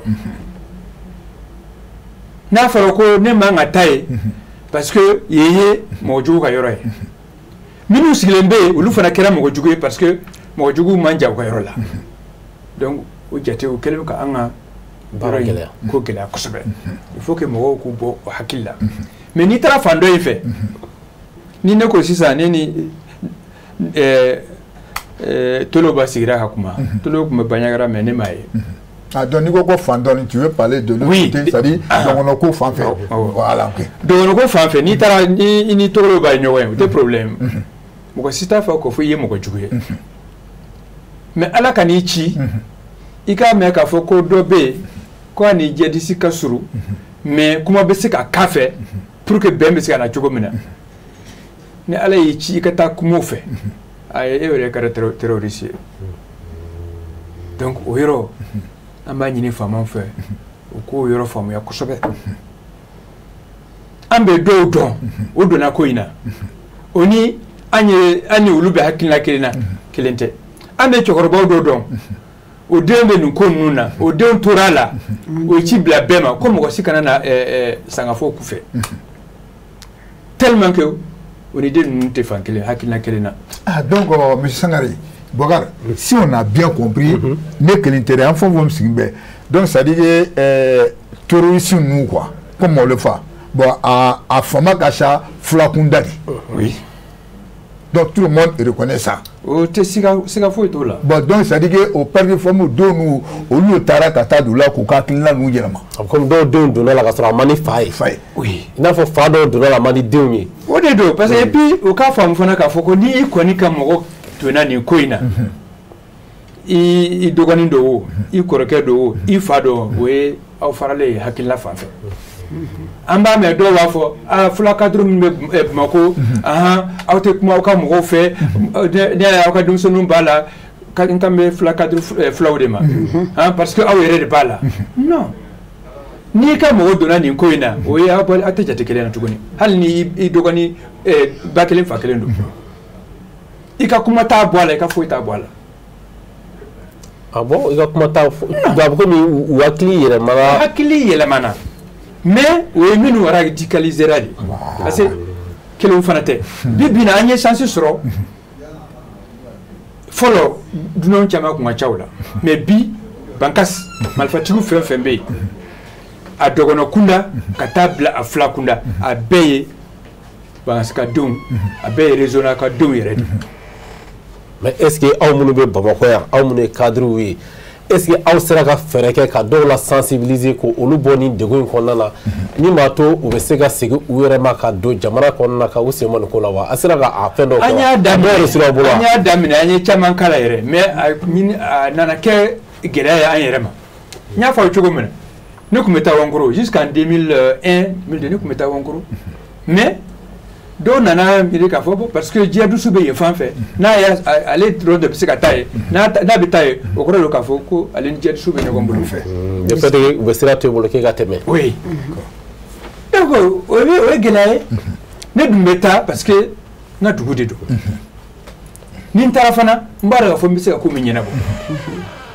parce que n kɛra maire ye n kɛra député ye n fa ye karamɔgɔ ye. Donc n ka kumakan bɛ se ka lamɛn mɔgɔ jugu fɛ ni mɔgɔ ɲumanw fɛ mais tant que ni e ko e bɛ taa o kuma di ɲɔgɔnna de fɔ k'a fɔ i bɛ taa mɔgɔ min fɛ ko u jatelen don k'a fɔ ko o ye terroriste ou bien o ni terroriste ka surun bon o ye gɛlɛya ye fɛ n'i m'i jija yɛrɛ i bɛ kungo sɔrɔ donc o de ye an yɛrɛ. donc i ka kuma b'a jira k'a fɔ sisan fɔlɔ fitinɛ min tun bɛ mɔgɔw ni ɲɔgɔn cɛla la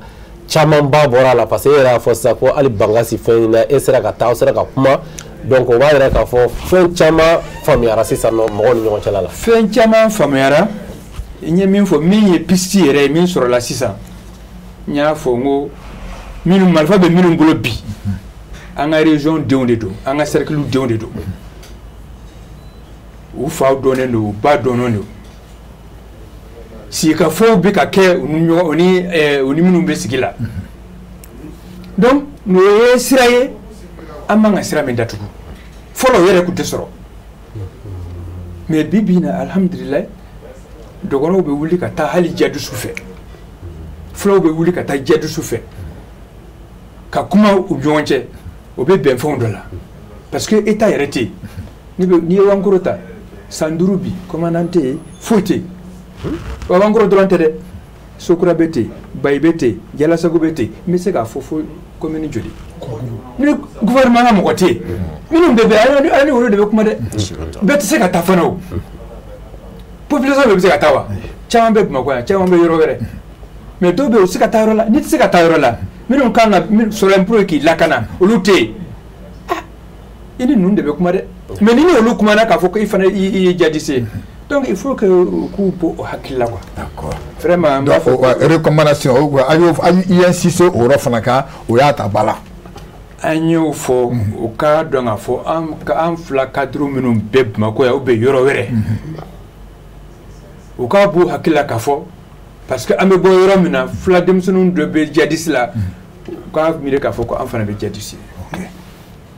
kabini an wulila an bɛ gouvernement baara de la bɛn fɔra yɔrɔ la an bɛ taa yen mais o bɛɛ la mɔgɔw bɛ sigi i la quoi o bɛɛ la mɔgɔw bɛ sigi i la donc n'a danna aw yɛrɛ dama la mais hali faamaw yɛrɛ bɛ sigi i la donc i b'i yɛrɛ ɲini donc an b'a fɛ o hakilila ninnu de ka falen o hakilila ninnu de ka falen donc an bɛ k'o de fɔ an ni minnu bɛ sigi la an bɛ k'o de fɔ faamaw yɛrɛ dɔw y'a faamuya dɔw m'a faamuya fɔlɔ voilà d'accord Namori oui n bɛna i fan fɛ tiɲɛ don i ka an ka bɛn maya la parce que i ye kuma caman fɔ donc mais y'a ka fara tɔw ta kan qu'est-ce que i bɛ se ka mun de fara kan puisque hali ni aw ma parce que dialogue nin yɛrɛ e y'a ye bolo mun kan est-ce que tɔ ka jɛn duman olu b'a kɔnɔ ok Bukele o ɲininkali fana diyara n ye ne ma participer mais n b'a dɔn n ka militants bɛ nin dugu kofɔlen ninnu bɛɛ la u bɛ se ka participer sira wɛrɛw fɛ hali n'o y'a sɔrɔ u ka ɲɛmɔgɔyaso ma wele officiellement mais bɛɛ bɛ konin dɔ la fan wɛrɛw fɛ surtout n'i ka dugu ko kuma wulila i bɛ se k'i yɛrɛ y'a kɔnɔ ko wɛrɛw la nin ko in majɛ minnu b'a la Dieu merci ninnu fila b'a la mais nous yɛrɛ bɛ ka jɔn a majɛ dɔw la déjà c'est pourquoi ne y'a fɔ n ko accord caman kɛra sigikafɔ caman kɛra mais jusqu'à présent a tɛ ka ban donc a kɛcogo de kan ka jateminɛ n'i ye anw lajɛ au niveau de an ka bɛnbaya la an ka objectif filanan on dit de promouvoir la paix universelle basée sur les principes de la laïcité, de la solidarité, de la démocratie, de la justice, de la transparence. Ka bɛn ni keleya sabati mɔgɔw ni ɲɔgɔn cɛ jamana maracogo ɲuman kan sariya kiiri tigɛko ɲuman kan ɲɔgɔn dɛmɛ kan laïcité n'o ka bɛɛ to i damala kan bon n'i ye nin damadɔ in ta ka fara ɲɔgɔn kan jamana o jamana n'a sigira nin kan bɛn bɛ na basigi bɛ na parce que fɛn caman fɔra an balimakɛ bɔtɔ kuma la sa da sera a ma dugu caman cité état yɛrɛ tɛ yen mais ni état tɛ yen mun de bɛ kɛ yen désordre de bɛ kɛ yen min ka di min o b'o de kɛ a bɛ kɛ a bɔra hadamadenya la quoi fanga bɛ min na o ye marifatigi de ye o de b'a ka loi appliquer donc il faut que nin yɔrɔ ninnu ka lajɛ a bɛ ka fɔ ko ka marifaw bila recommandation na autodéfense mɔgɔ dɔw bɛ yen marifaw b'u bolo maintenant u bɛ marifa bila cogo di k'a sɔrɔ jɔn kan ka na marifa place la o de jɔyɔrɔ ka bon kosɛbɛ n'i ye kɛlɛ in jateminɛ yɔrɔ caman bɛ yen a bɛ fɔ ko an taara nin yɔrɔ in libéré an bɛ armée fo u bɛ baara la maintenant ni yɔrɔ libéré la mun de bɛ yen ka sécuriser mais est ce que effectif bɛ bi min bɛ se k'o baara kɛ yan dɔ k'a libéré dɔ k'i sigi o kɔfɛ yen nɔ ka sécurité maintenue an kan ka songer au fɛn na s'il y a un problème d'effectif maintenant pourquoi ne pas réclamer aussi un recrutement massif parce que territoire min b'an bolo a ka bon an bɛ ka yɔrɔ caman récupérer mais est ce que mɔgɔw b'an bolo ka sigi a yɔrɔw la tant que n'o ma kɛ i b'a ye toujours mɔgɔw ni marifa in de bɛ to maintenant a daminɛla ɲuman de la a bɛ ka taa wolo bingali la fan caman fɛ donc fo o yɔrɔ de ka jateminɛ sinon filako ni dɔgɔnɔko tɛ tiɲɛ ye o olu ye balimamaw de ye u bɛ ɲɔgɔn ka kanw fɔ u bɛ furuw kɛ ɲɔgɔn ma u bɛ fɛn camanw kɛ olu kumaw tɛ tiɲɛ ye quoi dɔw kɔrɔ de ko nin ye mankan mun fɔ dɔw kuma kelen don quoi kuma kelen de don réalité t'a la fɛn wɛrɛ de don n'olu ɲɔgɔn cɛ o ko in ma daminɛ olu la o n'olu nana kɔnɔna la de a daminɛla ko tilalikɛlaw mun nana se centre la ka na o ko kɛ tan tɔ jihadisiw ko jihadisiw bɛ yen nɔ hali bi mais ni jihadisiw ma bɔ yen walima n'o hakilina in ma bɔ yen bɛn bɛ na bɛɛ tɛ se ka na o maintenant ne y'an ka objectif min fɔ sisan kiiri tigɛ ko ɲuman dugu dɔw bɛ jihadisiw de bɛ kiiri tigɛ et puis kuma dɔ la o kiiri sollicitelen don dugumɔgɔ dɔw fɛ ka tɛmɛ anw yɛrɛw ta kan cogo jumɛn na dɔw yɛrɛ b'a fɔ olu ka yɔrɔ la ko olu bɛ taga u ka i ka misi bɛ tunu i bɛ taga se jihadisiw ma olu bɛ min kɛ o ko la misi bɛ ye sans problème parce que an b'o fɔ an ka kumaw la o ala ta ye tiɲɛ mais kafiri sɛbɛ dɔnnen don bon olu n'a ɲɔgɔnna caman bon n'olu tora ka ye est ce que mɔgɔw tɛna tugu u nɔfɛ yan u hakilina nɔfɛ yan bon ni ne fanga sɔrɔ an ka centre la ni ko damatakulu caman de ye fanga sɔrɔ an ka centre la an ka transition u nana sɔrɔ ni ko caman de bɛ yen o de ɲɔ ɲalen bɛ centre la l'absence de l'État les laisser aller donc faut ka sigi o de ma ka o refonder justice bɛ refonder fan bɛɛ fɛ de o la transparence la gestion transparente là ça doit être partout mɔgɔ minnu bɛ bila ka taa région na cercle la commune la pour représenter l'État u ka baara kan ka kɔlɔsi de o est ce que a bɛ ka kɛ ka ɲa n'a bɛ ka kɛ ka ɲa ninnu tɛ fanga sɔrɔ o tɛ se ka kɛ o e de bɛ yen en tant que ɲɛmɔgɔ cɛ la comme le président de la République parce que n'i ye État ka représentant yɔrɔ la e de ye faama ye o mais ni e tɛ k'a kɛ ka ɲa o de b'a to jugu bɛ fanga sɔrɔ mɔgɔ wɛrɛ de bɛ na k'ale b'a kɛ cogoya wɛrɛ la e ka baara in k'a b'o kɛ cogoya wɛrɛ la k'o ɲa ka tɛmɛ e ta kan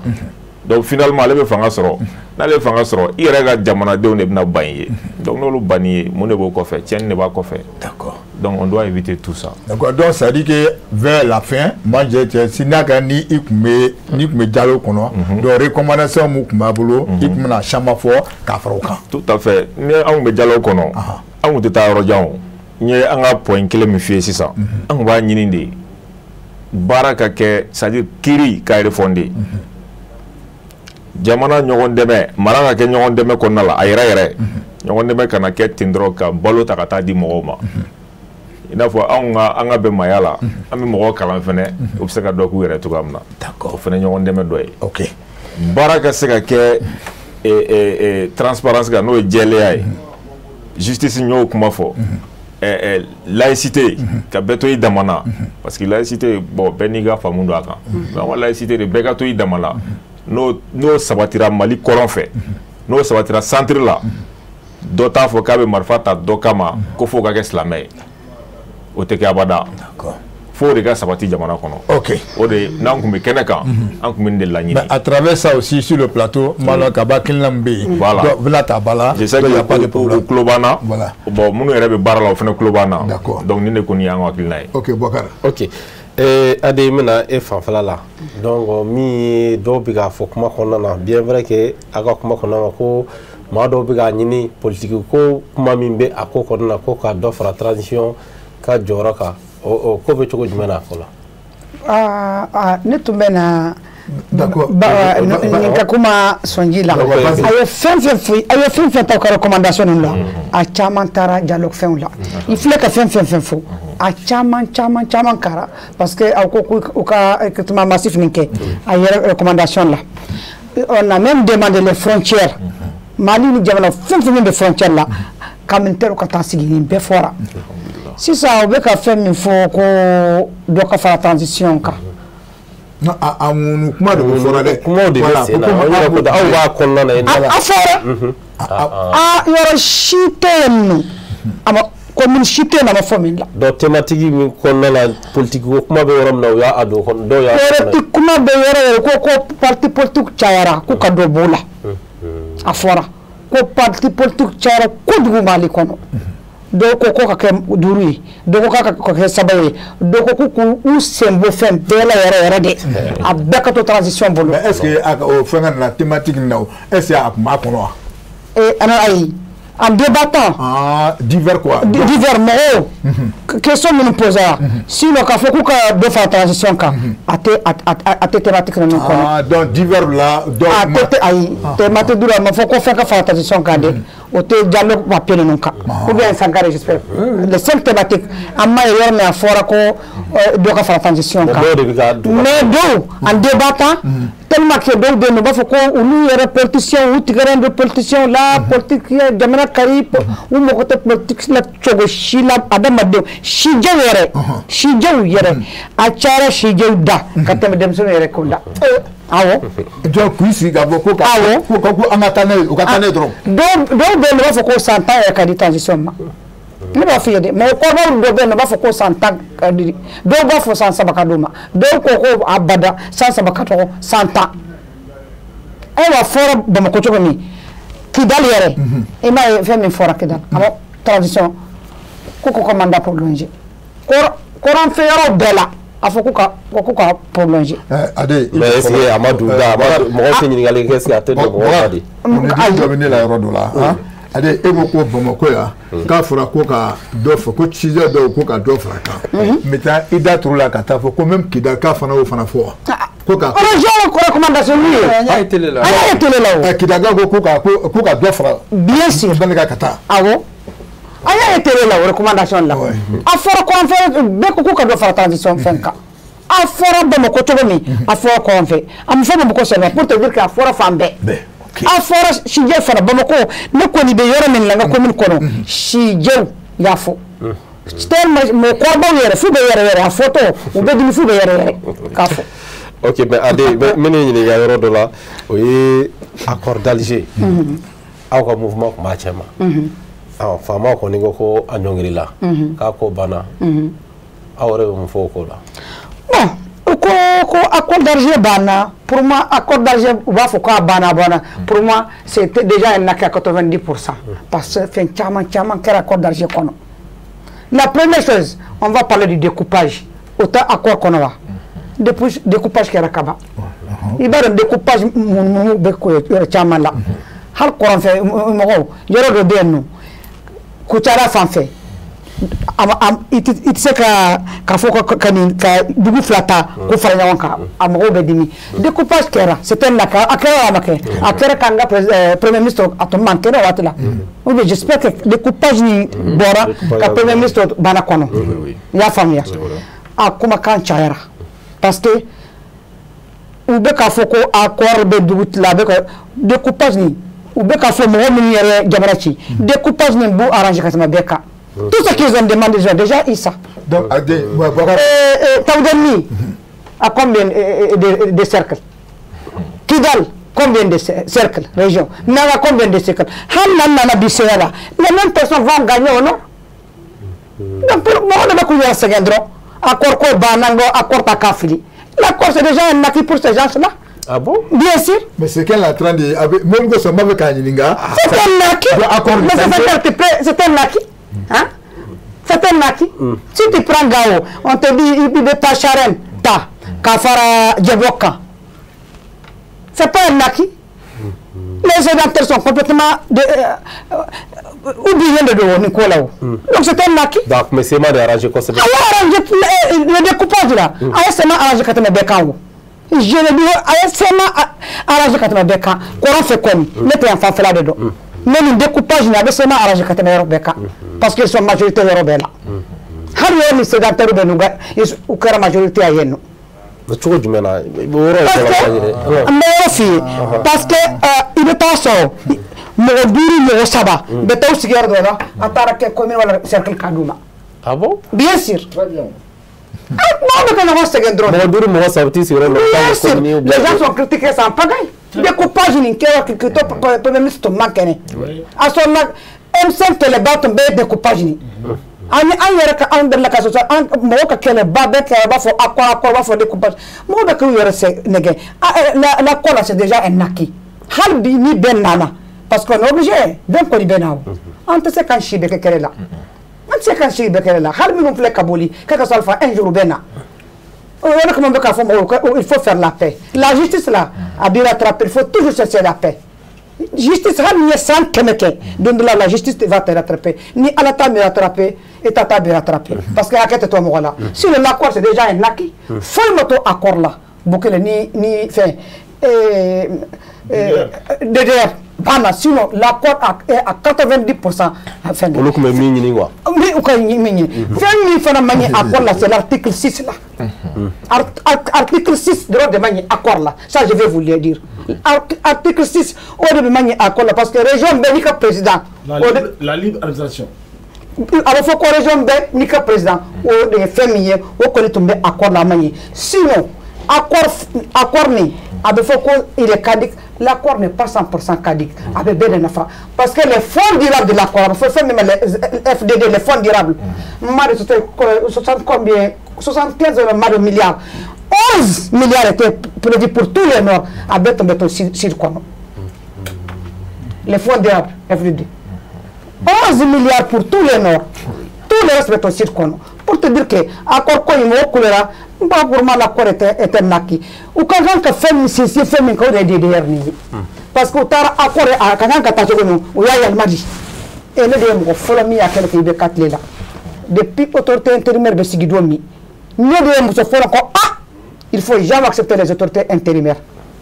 accord de faire la nodi autorité intérimaire kana fanga di malfatigima il va jamais te léguer le pouvoir ne muso ina ya keleke il y a que misma konnan il y a que domi libe kay société civile Allah Touré tout bien il y avait Babar Gano à côté de moi siglé de do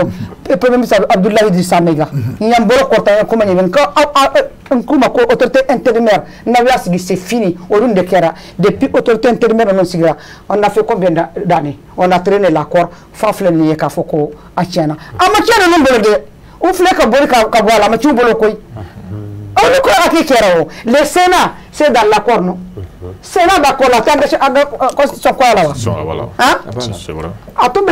accord kono on lui a accord kono attends on constitution donc qu'est-ce qu'ils ont perdu découpage fana jaoula qu'est-ce qu'ils ont perdu ou même mené tegala kana do kaso fana là ils ont perdu quoi hanou tara sanke mais ils vont revenir quand même hanou mana odien bena d'autres veulent faire quand même sur commune ni quartier ou ni région no ya beso ou quand on fait sort je te dis ou quand on fait tu vas combien de c'est ou quand on fait sort ya sort le découpage ni kono ou on fait ni ya beso fait ni ya beso. Je peux te dire le cas de Menaka. Hal en fait Menaka, c'est la même chose. Il y a une bonne question à 90 km de Menaka. À Katani, depuis 1950, Halbi, ou arrondissement de l'eau. Nous Kera, c'est nous Kera, sans sababo. Moblement Bermi, ou Bekera, cercle, ni arrondissement. Nous depuis 1950. Ou nous arrondissement de cercle. Ils n'ont pas gagné. Donc, Bokar,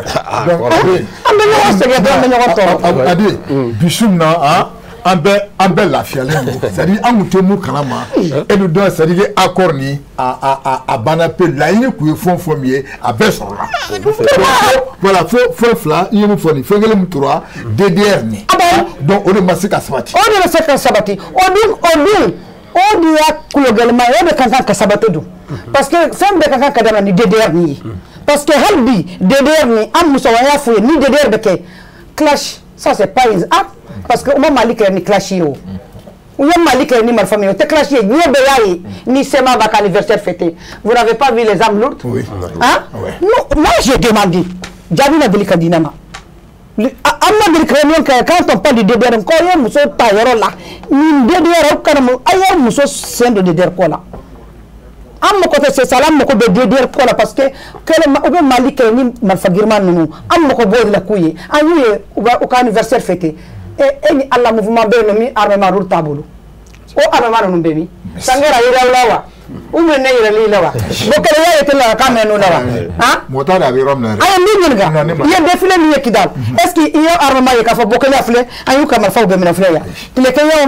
malfa be mi donc on est inquiète. On veut savoir nous malfa nous tarami. Akadanya hatti kele na forko nous beka kele nous gagne nous mais akadanya nous les femmes on veut ils peuvent ka foko ayi armement lourd fla ayi mene ayi lawa ni yakuma ko bafikia kele kele ayi ande mbanga jamaa ya mbajo uyanta umanta ante ay ne ya fuyo ayi so da ci dim da ya garde dim da fawde rébellion folo kele mo ya wele ho mo ma wele mali ko rambandado ma famne aw fo de rébellion folo ke bien sûr ou ya kele ne faye garde folo ni attaquera Kidal le premier garde qui attaquera Kidal o yene fadi 5 mai 1963 ma wolo en ce temps là ne era ma wolo anye fone fadi anye fone ou ya sili ka gauche fo joli be ba nous na là ka sirle o akila sarotara katoeno la première rébellion o yene fadi sur comme garde goum ya famia Ousmane Koulibaly ani Djibi Silla Diarra ani ne fanu nu de kele ni non mati donc mon nom c'est bon Nicolas hein on ko halli mena wele ko mama je vais participer au dialogue je vais participer hal national la ni mané wele mbeta hal ni ko mi mané présenter mbeni ko kalama depuis ni kella bala hal fomi soldats ngen kam bokene ma ko ngala do quand ta fone be d'accord. OK, donc Bagar, on va revenir. D'accord. OK. Basité donc Samare honorable mena e fanfala la e fene ya est-ce que akuma fora aw fene ga sigida la yo ka foko ka do fara transition tagabolo kan. Oui, nema beni ou ka commission bara nuye parce que ne tara comme personne des ressources donc on de commission nuna mais recommandation na nya sebene ka foko prolongation de la transition nyo de fo sigide nuna ngodo beno ce n'était pas la peine pour il faut qu'un femme fond de be oni ambe temminga est-ce que abe mun de faraka abe mun de nyai donc a fra transition na obe est-ce que obe kesa obe kana ni bewa anga ayere nyine ko la et puis ne be kan yere nyine ga minu be kan infoi obe ka fu yere madewa mo godi u black afwa be kan yere nyine wola mais ambe maléon do ni mié ni fanga yele manadron obe yelma ou te sa machine en fait ne mi miri yere obi ka fu yere ma de u yere kan nafa kama abise ka ke asimima afuye colonel were ma fuye abise ka ke u yere de ya bu yere la ka fo parce que na kerate olu mago benye ina fo na mo de afo chumina do be ni fe numbe odi be olu arranger mais comme dialogue be sena halbi niveau national be abe tenten de kata mimbe fo commune na obe tenten région na ni mimbe fo région na obe na tenten national la amesi ka la jana soro abe maintenir national la obe atati maintenir mais ne kon mayi yoro jume obe sika ke sababu ye kanani be malien ya achala quoi et puis nga hakila koni mogo debe ka afu yere mate u yere kan nafa kama u hakila yede no te temete min dawara ka fo ay transition prolongée au temete fenuna teme dobe ko question politique et institutionnelle mais ama fo ko ka do fa transition ka o ma fo mo ko fo mais mogo debe soro wati be je kulula min mudu u hakilu fen no ya fo mogo be seranka mo be sera ka contraire fo fara be malien na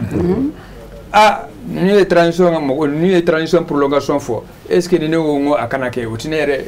otina feno kena mo mako abete me uchugo la fuka se safla la oui ne hakila en tout cas niveau national là peut-être obina faire des sera là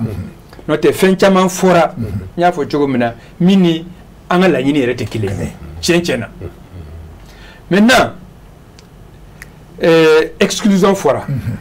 fait dialogue finit chaman bola ina fo nous fla af chugo mina aminu participer yere an yere finya yala o finya jumai madame Daserama moko do mayala na fora si ga fo joro bebela joro bebela moko be se ka dilan chugo mina be se ka chien o chugo la ibe jodola basro na te ko ina o mi nyele bekela ne yere mi fleni nyafu nga kuma damna na mo kele a gelea a famba banka se cercle o ko sagu kele mo kemeni bi woro niko o ko sagu 1 o ko sagu flana mo ko bi woro niko jala sagu mo kemeni bi saba niko don kele ko logo ni fen muntula mais abise ka fo mo chugodi ni nyogon je kulu kasiki comité national de dialogue bangasika kele a dogonote a flatter a chaverete bangasika kele atala je me tape bangas comment foyer ce soir là vraiment je vous remercie vous tous hein, parce que franchement bé amutemu kalama aka wala pour que bébé famille voilà parce que aya fo chomina amse ka famille ka fo minum be krefela la parce que an tɛ jigi président na an tɛ jigi mais minnu bɛ kɛrɛfɛla la dɛ olu de kan k'a fɔ a ye ninnu k'a la ni madame ale ye jɔyɔrɔ min fa k'a fɔ ko ale sen tɛ nin ko mɔgɔ se mɔgɔ b'a faamu ne yɛrɛ min filɛ nin ye ne taara n yɛrɛ ma de parce que tu es un ressortissant de... Je suis un fils du tiroir. Ne de ye n ka essence sɔngɔ bɔ ne de ye n ka hôtel sara ne de ye n ka fɛn bɛɛ kɛ n taara n yɛrɛ ma de en tant que fils du tiroir surtout que TDR bɛ adopté waati min na gouverneur région bɛɛ kan ka délégué 3 bila ka na ka fara gouverneur yɛrɛ ka mɔgɔ 4 gouverneur ye n tɔgɔ k'a la en tant que personne de ressources n'o bonya kama n bɛ taa je suis parti de ma propre initiative n selen Sevare n ye gouverneur wele n ko nana monsieur Baɲagara cogo di a ye ko i bɛ se ka na n taara fana ala y'a kɛ donc an tɛ se k'a faamu k'a fɔ ko dɔw ka bɔ a la dɔw ka don a la vraiment n bɛ min ɲini comme dialogue tɔ bɛ yen jusqu'à présent ne bɛ se ka fɛɛrɛ min kɛ minnu bilala kɛrɛfɛ ka k'u don a la k'a kɛ parce que n'i bɛ politique la n'i ko bɛ kuma u b'a fɔ ko parce que e bɛ parti la i bɛ mais bɛɛ da sira ma n'i y'a mɛn politique mɔgɔw bi tiɲɛ dɔ mɔgɔw ko politique mɔgɔw bɛ dɛ mais jɔn de tɛ politique la an ye fɛn fɛn ye commission ninnu ɲɛmaaya la ye a bɛɛ politique mɔgɔ a bɛɛ commission bɛɛ ɲɛmaaya commission ninnu ne yɛrɛ tun bɛ commission min na Bamakɔ yan nɔ TDR waati le président c'est un grand responsable politique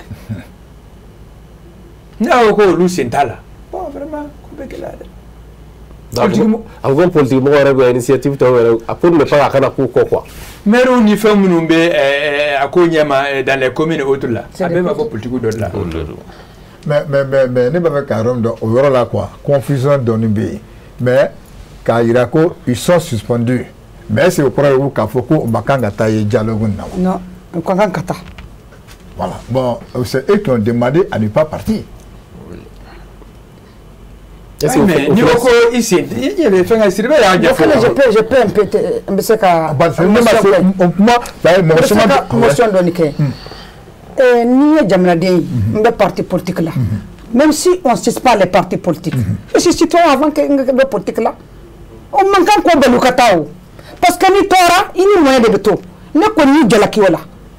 ne y'u jalaki kosɛbɛ k'a fɔ ko parce que je suis pas les partis politiques o de kama o tɛ na ne bɛ na piyan n bɛ na n ta fo parce que a bɛ taa di mɔgɔ ma a k'a sago kɛ. Moi, je ne reproche aux politiciens. Ils ne veulent pas rester sans venir. D'accord. Donc, au rôle de au confusion, il y a femme. Parce que comment doit ni moi ma femme bon il y a suspendu il y a femme mais est-ce au correct à beaucoup dialogue là mona au banco non il y a ma suspendu c'est passé bon dans même là il a suspendu donc à l'état keneka au cours là c'est pour faire la maintenir on a fond de fana fond de b à l'état ɲɔgɔn fɛ voilà moi dialogue TDR dɔ de taara a fɔ ma feuille de route a kan ka kɛ cogo min na jɔn ni jɔn kan ka a participer a sɛbɛnnen b'a la parti politique parti politique o kan ka o bɛ participer parce que yɔrɔ dɔ bɛ TDR la a sɛbɛnnen b'a ka participant jɔn de kan ka participer mɔgɔ minnu citera parti politique b'a la mais ne en même temps aw ko parti politique suspendant les partis politiques vont tirer les conséquences. Mais est-ce que à yɔrɔ ni politique mɔgɔw ma a essayer k'u bolo dɔw dusu ka dɔɔni k'a fɔ ko n'u ma taa kɛnɛ kan est-ce que o tɛ kun di kuntigi kɔ. parce que fɛn dɔw bɛ yen parce que yɔrɔ dɔ fɔ thématique ko fɛn dɔw b'a la politique et institution o yɔrɔ la est-ce que fɛn dɔw tɛna ta olu kama k'a sɔrɔ u yɛrɛ tɛ yen wa. c'est-à-dire n y'o de fɔ o nin bɛɛ la dialogue ma ban fɔlɔ c'est des erreurs qu'on peut corriger. J'ai juste en tout cas yanni dialogue national cɛ ne hakili la fɛn dɔ bɛ se ka corriger dialogue national yɛrɛ kɔfɛ fɛn bɛ se ka corriger et j'imagine que les autorités vont corriger cela mais n b'a fɛ n da b'a fɛ ka yɔrɔ yanni an ka tɛmɛ depuis 2014 gouvernement ye commission dɔ sigi commission vérité justice et réconciliation a bɛ tali kɛ ale ye min fɔ ni kɛlɛ kɛra jamana kɔnɔ il faut la vérité d'abord tiɲɛ ka fɔ il faut la justice sariya ka kɛ mais sariya bɛɛ tɛ mɔgɔ ka don kaso la mɔgɔ ka non an ye mɔgɔ caman ye justice ka kɛ kɔrɔ de ko a kɛra min na o k'a fɔ min y'a kɛ fara ka dɔn ka tiɲɛna n y'a kɛ k'a ye nimisara ni min kan ka réparer o ka réparer a bɛɛ tɛ kaso la don ye donc justice ka kɛ n'o bɛɛ kɛra réconciliation bɛ kɛ donc il faut que ni saba ni seyi saba sigiden saba ni ka ɲɛnabɔ k'o fara kan quoi d'accord donc Bakar Maga donc on va dans Maga fana bɛ fɛ ka non parce que Maga a beaucoup de choses à expliquer prolongation kuma ni effectivement Maga bɛna e fana fanfɛla la yɔrɔ la min ye a kuma aw ma taa aw fana y'a kuma mɛn ŋunuŋunu na aw ma taa mais a y'o yɛrɛ kɛ cogo di est-ce que kuma bɛ fɔra nin a ma bali se di mɔgɔ la an ye kuma jumɛn mɛn ŋunuŋunu na prolongation awɔ bon n'i kɔni ko n'i taara kabaforo sɔrɔ gantu la kɔni yarɔ o t'o dɔ ye dɛ ne yɛrɛ kɔni bolo jamana min kɔnɔ n'an bɛ bɛn o la prolongation ka transition ka prolonger ou bien a ka bila bi ou bien a ka dan sini ma o kɔni tɛ kuma ɲɔgɔn ye sira la an k'u jamanadenw de fɔlɔ ka bɛn autorités ka fanga t'o kɔnɔ autorités de y'a initié jamanadenw fɛn dɔ ka kɛ pour que jamanadenw ka se ɲɔgɔn faamu an ka kuma ɲɔgɔn fɛ hali n'a kɛcogoya man ɲi mais olu ka fanga kuma t'o kɔnɔ o et puis min profite ni plateau in na je n'ai rien contre la transition là au contraire ni m'aw dɛmɛ n t'u la gosi mais n bɛ mun fɔ président transition Asimi a ka lamɛn nin waati in na maliyɛn bɛɛ k'a partager hadamaden fanga bila kuma dɔn i jɔ kuma dɔn i k'i si kuma dɔn i k'i wuli kuma dɔn maliyɛn bɛ muɲu maliyɛn tɛ mɛn muɲu la to hɔrɔnya kɔnɔ Asimi bɛ tɔgɔ min sɔrɔ Afiriki bɛɛ mɔgɔ ma sɔrɔ n'i nin tɔgɔ sugu sɔrɔ kana to mɔgɔ si nɛgɛ dɛ i ma Macky Sall ye mun kɛ san Sénégal président élection ma kɛ yan jamu in mana président la est-ce que kunnawolo bɛ Macky Sall ka kabini kan u k'u b'a nɔ minɛ Sonko ko non aw bɛ kuma caman min na ne tɛ nin nɔ minɛ dɛ ne bɛna baara kɛ mun ka bon nin ta ye ne tɛ n ta ka kuma la quoi moi ce que je demande au plan de la transition Asimi bi ale de ye jamana ɲɛmɔgɔ ye a ka fanga bila kuma dɔn a kana mɔgɔ lamɛn quoi situation minnu bɛ yen hali n'a bɛna tuguni en tant que candidat n'a bɛ kɛ président tuguni a ka fanga in to a basigi kɔnɔ hali n'a bɛ candidat ye n'a kana comme président prolongation de la transition de la transition a kana don nin fɛn ninnu kɔnɔ quoi déjà depuis 2020 an bɛ transition in kɔnɔ quoi bon jamana ti bɛ transition kɔnɔ pour un état démocratique 4 ans déjà ça suffit largement a ka bɔ nin kɔnɔ quoi a ka nin élection kɛ président démocratique ka sigi a kɛra ale o a kɛra ka danamɔgɔ o hali n'a b'a ale de protéger mais an ka bɔ nin kɔnɔ quoi o kelen fɛn ye mun ye n bɛna mun transition mɔgɔw bolo u bɛna décision fɛn fɛn ta u ka jamanadenw lajɛ quoi jamanadenw ka tɔɔrɔ ni jamanadenw ka lafiya an n'an bɛ cogo min bi jamana in kɔnɔ an t'a fɔ ɲɔgɔn dɛ n bolo hakili la sisan an kan ka sira mun ta n'an ka taabolo mun ta an bɛɛ lajɛlen b'a kalama dɔɔni faamaw b'a dɔn an yɛrɛ b'a dɔn donc aw bɛ se ka décision mun ta mun bɛ jamanadenw lafiya u k'o décision ninnu ta quoi tout en tenant compte vraiment de la situation vraiment et des difficultés du peuple malien an ka taa an ka hinɛ ɲɔgɔn na olu fanga b'olu de bolo bi maa si tɛna foyi kɛ fo avant bɛ fanga in cɛ mais u fana ka dɔn décision kan ka ta cogo min a kan ka bila cogo min bon quand tu prends un dialogue intermalien transition ka prolonger an n'a ka na prolonger o kuma yɛrɛ n'a y'a kɔnɔ an ma k'o sɛbɛn o ni mɔgɔ min y'o sɛbɛn dɔrɔn a b'o yɛrɛ bɔ dabɔ baara in na quoi. mun na o ye gɛnni ye dɛ. mais c'est ça vous parlez d'un dialogue intermalien dɔ bɛna transition kuma fɔ kɔnɔ mais o kuma jumɛn b'o kɔnɔ dialogue intermalien transition u ye sori ɲɔgɔn sara la transition mun prolongation na ɲɔgɔn sɔrɔ dialogue intermalien kɔnɔ ko ni mɔgɔ min y'o sɛbɛn dɔrɔn a tɛ ɲini k'a dɔn maa min y'a sɛbɛn i k'a dabɔ baara la pewu non c'est vrai parce que confusion bɛna créer an ko jamanadenw ka bɛn transition ka baara ka taa san 10 san 5 san 3 tuguni ka fara nin kan o mun bɛ nin kɔnɔ mais ce n'est pas normal moi je pense qu'en toute responsabilité aujourd'hui et jamana transition mɔgɔw k'a lajɛ olu ma coup d'état kɛ o mɔgɔ caman b'a fɔ k'u coup d'état kɛ ma coup d'état kɛ dɛ c'est-à-dire que le pouvoir s'est retrouvé dans leurs mains d'une façon c'est-à-dire que non souhaitée u ma fanga in minɛ ko n'u hakilina ye quoi ils étaient obligés de prendre la responsabilité pour que fanga ta quoi n'aw ye fanga ta ten n'aw ye san kelen san fila kɛ san saba bon ko don o don ko bɛ ka sira dɔ ta a ye fanga in to yen je pense qu'aujourd'hui on a besoin d'un pouvoir démocratique pour que jamana bɛ se ka lafiya cogo min na quoi transition ka prolongation in a y'o kuma bila pewu par rapport à deuxième point n balimakɛ Sangare a ye kuma dɔ fɔ o kun aw yɛrɛ parti politique ka subvention a y'o kuma fɔ ko olu kan ka don kuma la nin fana y'a fɔ Ari ko hali n'u suspendra k'u da kan ka don a la moi je pense que quand tu suspends les activités des partis politiques comment ils peuvent se retrouver encore dans le dialogue n'est pas une activité mais dɔw bɛ ka taa o mais parce que olu bɛ taa parce que i bɛ sɔrɔ peut-être que je ne sais pas quoi u bɛ taa ni hakilina min t'a dɔn mais n'i kɔni kɛ jama ɲɛmɔgɔ ye jama dɔ de ka danaya b'i kan i bɛ jama dɔ de représenter n'a fɔra de ko jama da tɛ kuma la ne hakili la e da t'a la bilen dɛ c'est-à-dire que les partis politiques font des activités politiques le dialogue intermalien est une activité politique c'est politique même transition mɔgɔ ninnu bɛ politique la o. Ah mais maga eko wala politique wa eko do détail kono ba yeye kuma ba fo sun tu veux pas gérer un pays sans politique ou ngo jamana gestion politique de c'est les lignes à recevoir à s'adresser là et entreprendre les décisions c'est-à-dire que les initiatives c'est pour purement politique même si tu es militaire c'est déjà au sommet de l'État il y a des gens qui ont c'est politique tu es un homme politique en ce moment, peut-être tu changes de position, de militaire en politique. Non, automatiquement. Quand tu suspends les affaires, les actions, ou comment les initiatives, ou les activités des partis politiques, les partis politiques n'ont plus rien à voir avec le dialogue intermalien. Tu vois de comment c'est ça, qui veut français quand il faut était faux, il n'y a pas voilà. Merci, Neko. Tu m'en as connu. Politique oui parce que ni y'a fait tout na ni hadamadenya sigi ni liglan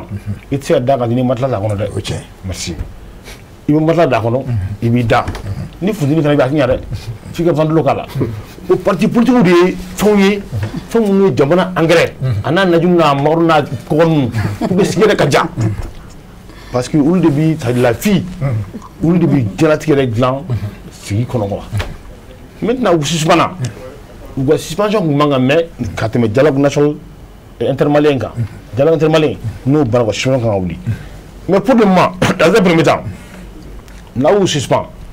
à vous comme ça document là dedans. Et moi mi ka vie fermée, moi mi kanga ta sebu, ni ko sebu stratégie. Et vous ta sebu venir. Ouais. D'accord. Parce que nous activité politique bon dialogue intermalien fait activité politique bon ne ko aw ne ka politique kuma a kuma manga fobli bon abe fa ka wuta do muna fa ka gale ulu fere be jama do nyama jama mu tama dumon jama mu toy jama mu ga dana buka nulu tanu ira yoro mutron ko tonu be bin soja ku nyanga nyamai ulu ga tonu ya me ko an dati kun na ble ni watina ka kala nyama ko nyafe tu mana merci. Vraiment, Maga, voilà, donc, Aminata, parce que, Ani Magaka, Kuma, dirait que, Betani, Maga, Amando Kuma de Massa, voilà, vas-y. Ok, donc, c'est transition en prolongation effectivement mais divers mais quand divers mais à faut pas vous savez là quoi à faut pas vous savez là parce que ouais min kadou ye o de fort donc amina lajɛ n'a sera bina waliya de mais avant ça politique mɔgɔw ka côté là c'est à dire dɔɔni bɛ nin bɛɛ la mais an bɛ min ɲini o de bɛn de jamana yɛrɛ kama parce que ne ye parti politique fana jateminɛ majɛ caman bɛ yen mɔgɔw b'u la gosi k'a fɔ ko pouvoir politique de y'a don ta y'a bɔ tan la responsabilité est partagée politique et militaire nin bɛɛ ye jamana in mara faille dɔ kɛra nin bɛɛ tile la ɲuman dɔ kɛra nin bɛɛ tile la fo mɔgɔw ka sɔn o fɛnɛ ma maintenant o y'u ka activité suspend quelque part o ye parti yɛrɛ suspendé de o mais militants de bɛ ka baara in kɛ o est-ce qu'il n'y a pas une crise de confiance entre les militants et les responsables des partis politiques?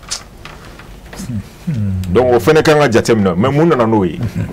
est-ce que partout fɛnɛ kan ka baara min kɛ ou bilalen no kan ka baara min kɛ parce que c'est des partis qui sont financés par l'État maintenant k'u ka mun kɛ u ka jeunes former u ka conférence baw kɛ bon il bɛ partout lajɛ o joli bɛ ka parti joli kɔnɔna la bi donc moi j'aurais souhaité que État ka parti nous recadrer ka tɛmɛ suspension kan parce que dialogue intermalien parti politique de ye projet de société ou glanbagaw ye on a plus de 200 partis politiques et si on a plus de 200 projets de société dans ce dialogue là on se ka ɲuman dɔ tirer a la o bɛɛ k'i ka côté lajɛ o fana filila k'a fɔ k'u tina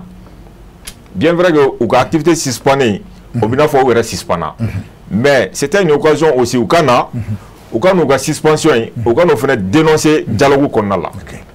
k'a fɔ ko an ka laɲini fana ye a ka nin lawuli ka bɔ yen a ka nin suspension wuli ka bɔ yen an ka lajɛ cogoya wɛrɛ la bon an kun b'o souhaiter parti politique fan fɛ État fana kun k'a lajɛ an kana fɛn bɛɛ kɛ suspension ye an balimakɛ da sera a ma justice bɛɛ tɛ kaso la don ye an ka fɛn dɔw recadrer bɛn tɛ se ka kɛ ka dɔw to kɛnɛ ma bɛɛ de da kan ka don a la surtout que yɔrɔ dɔw indiqué len don a la on parle de la prolongation de la transition bon o ye dɔw hakilina ye parce que n'i ye jama wele bɛɛ b'i hakilina de fɔ mais an kɔni bɛ min dɔn n'a fɔra ko transition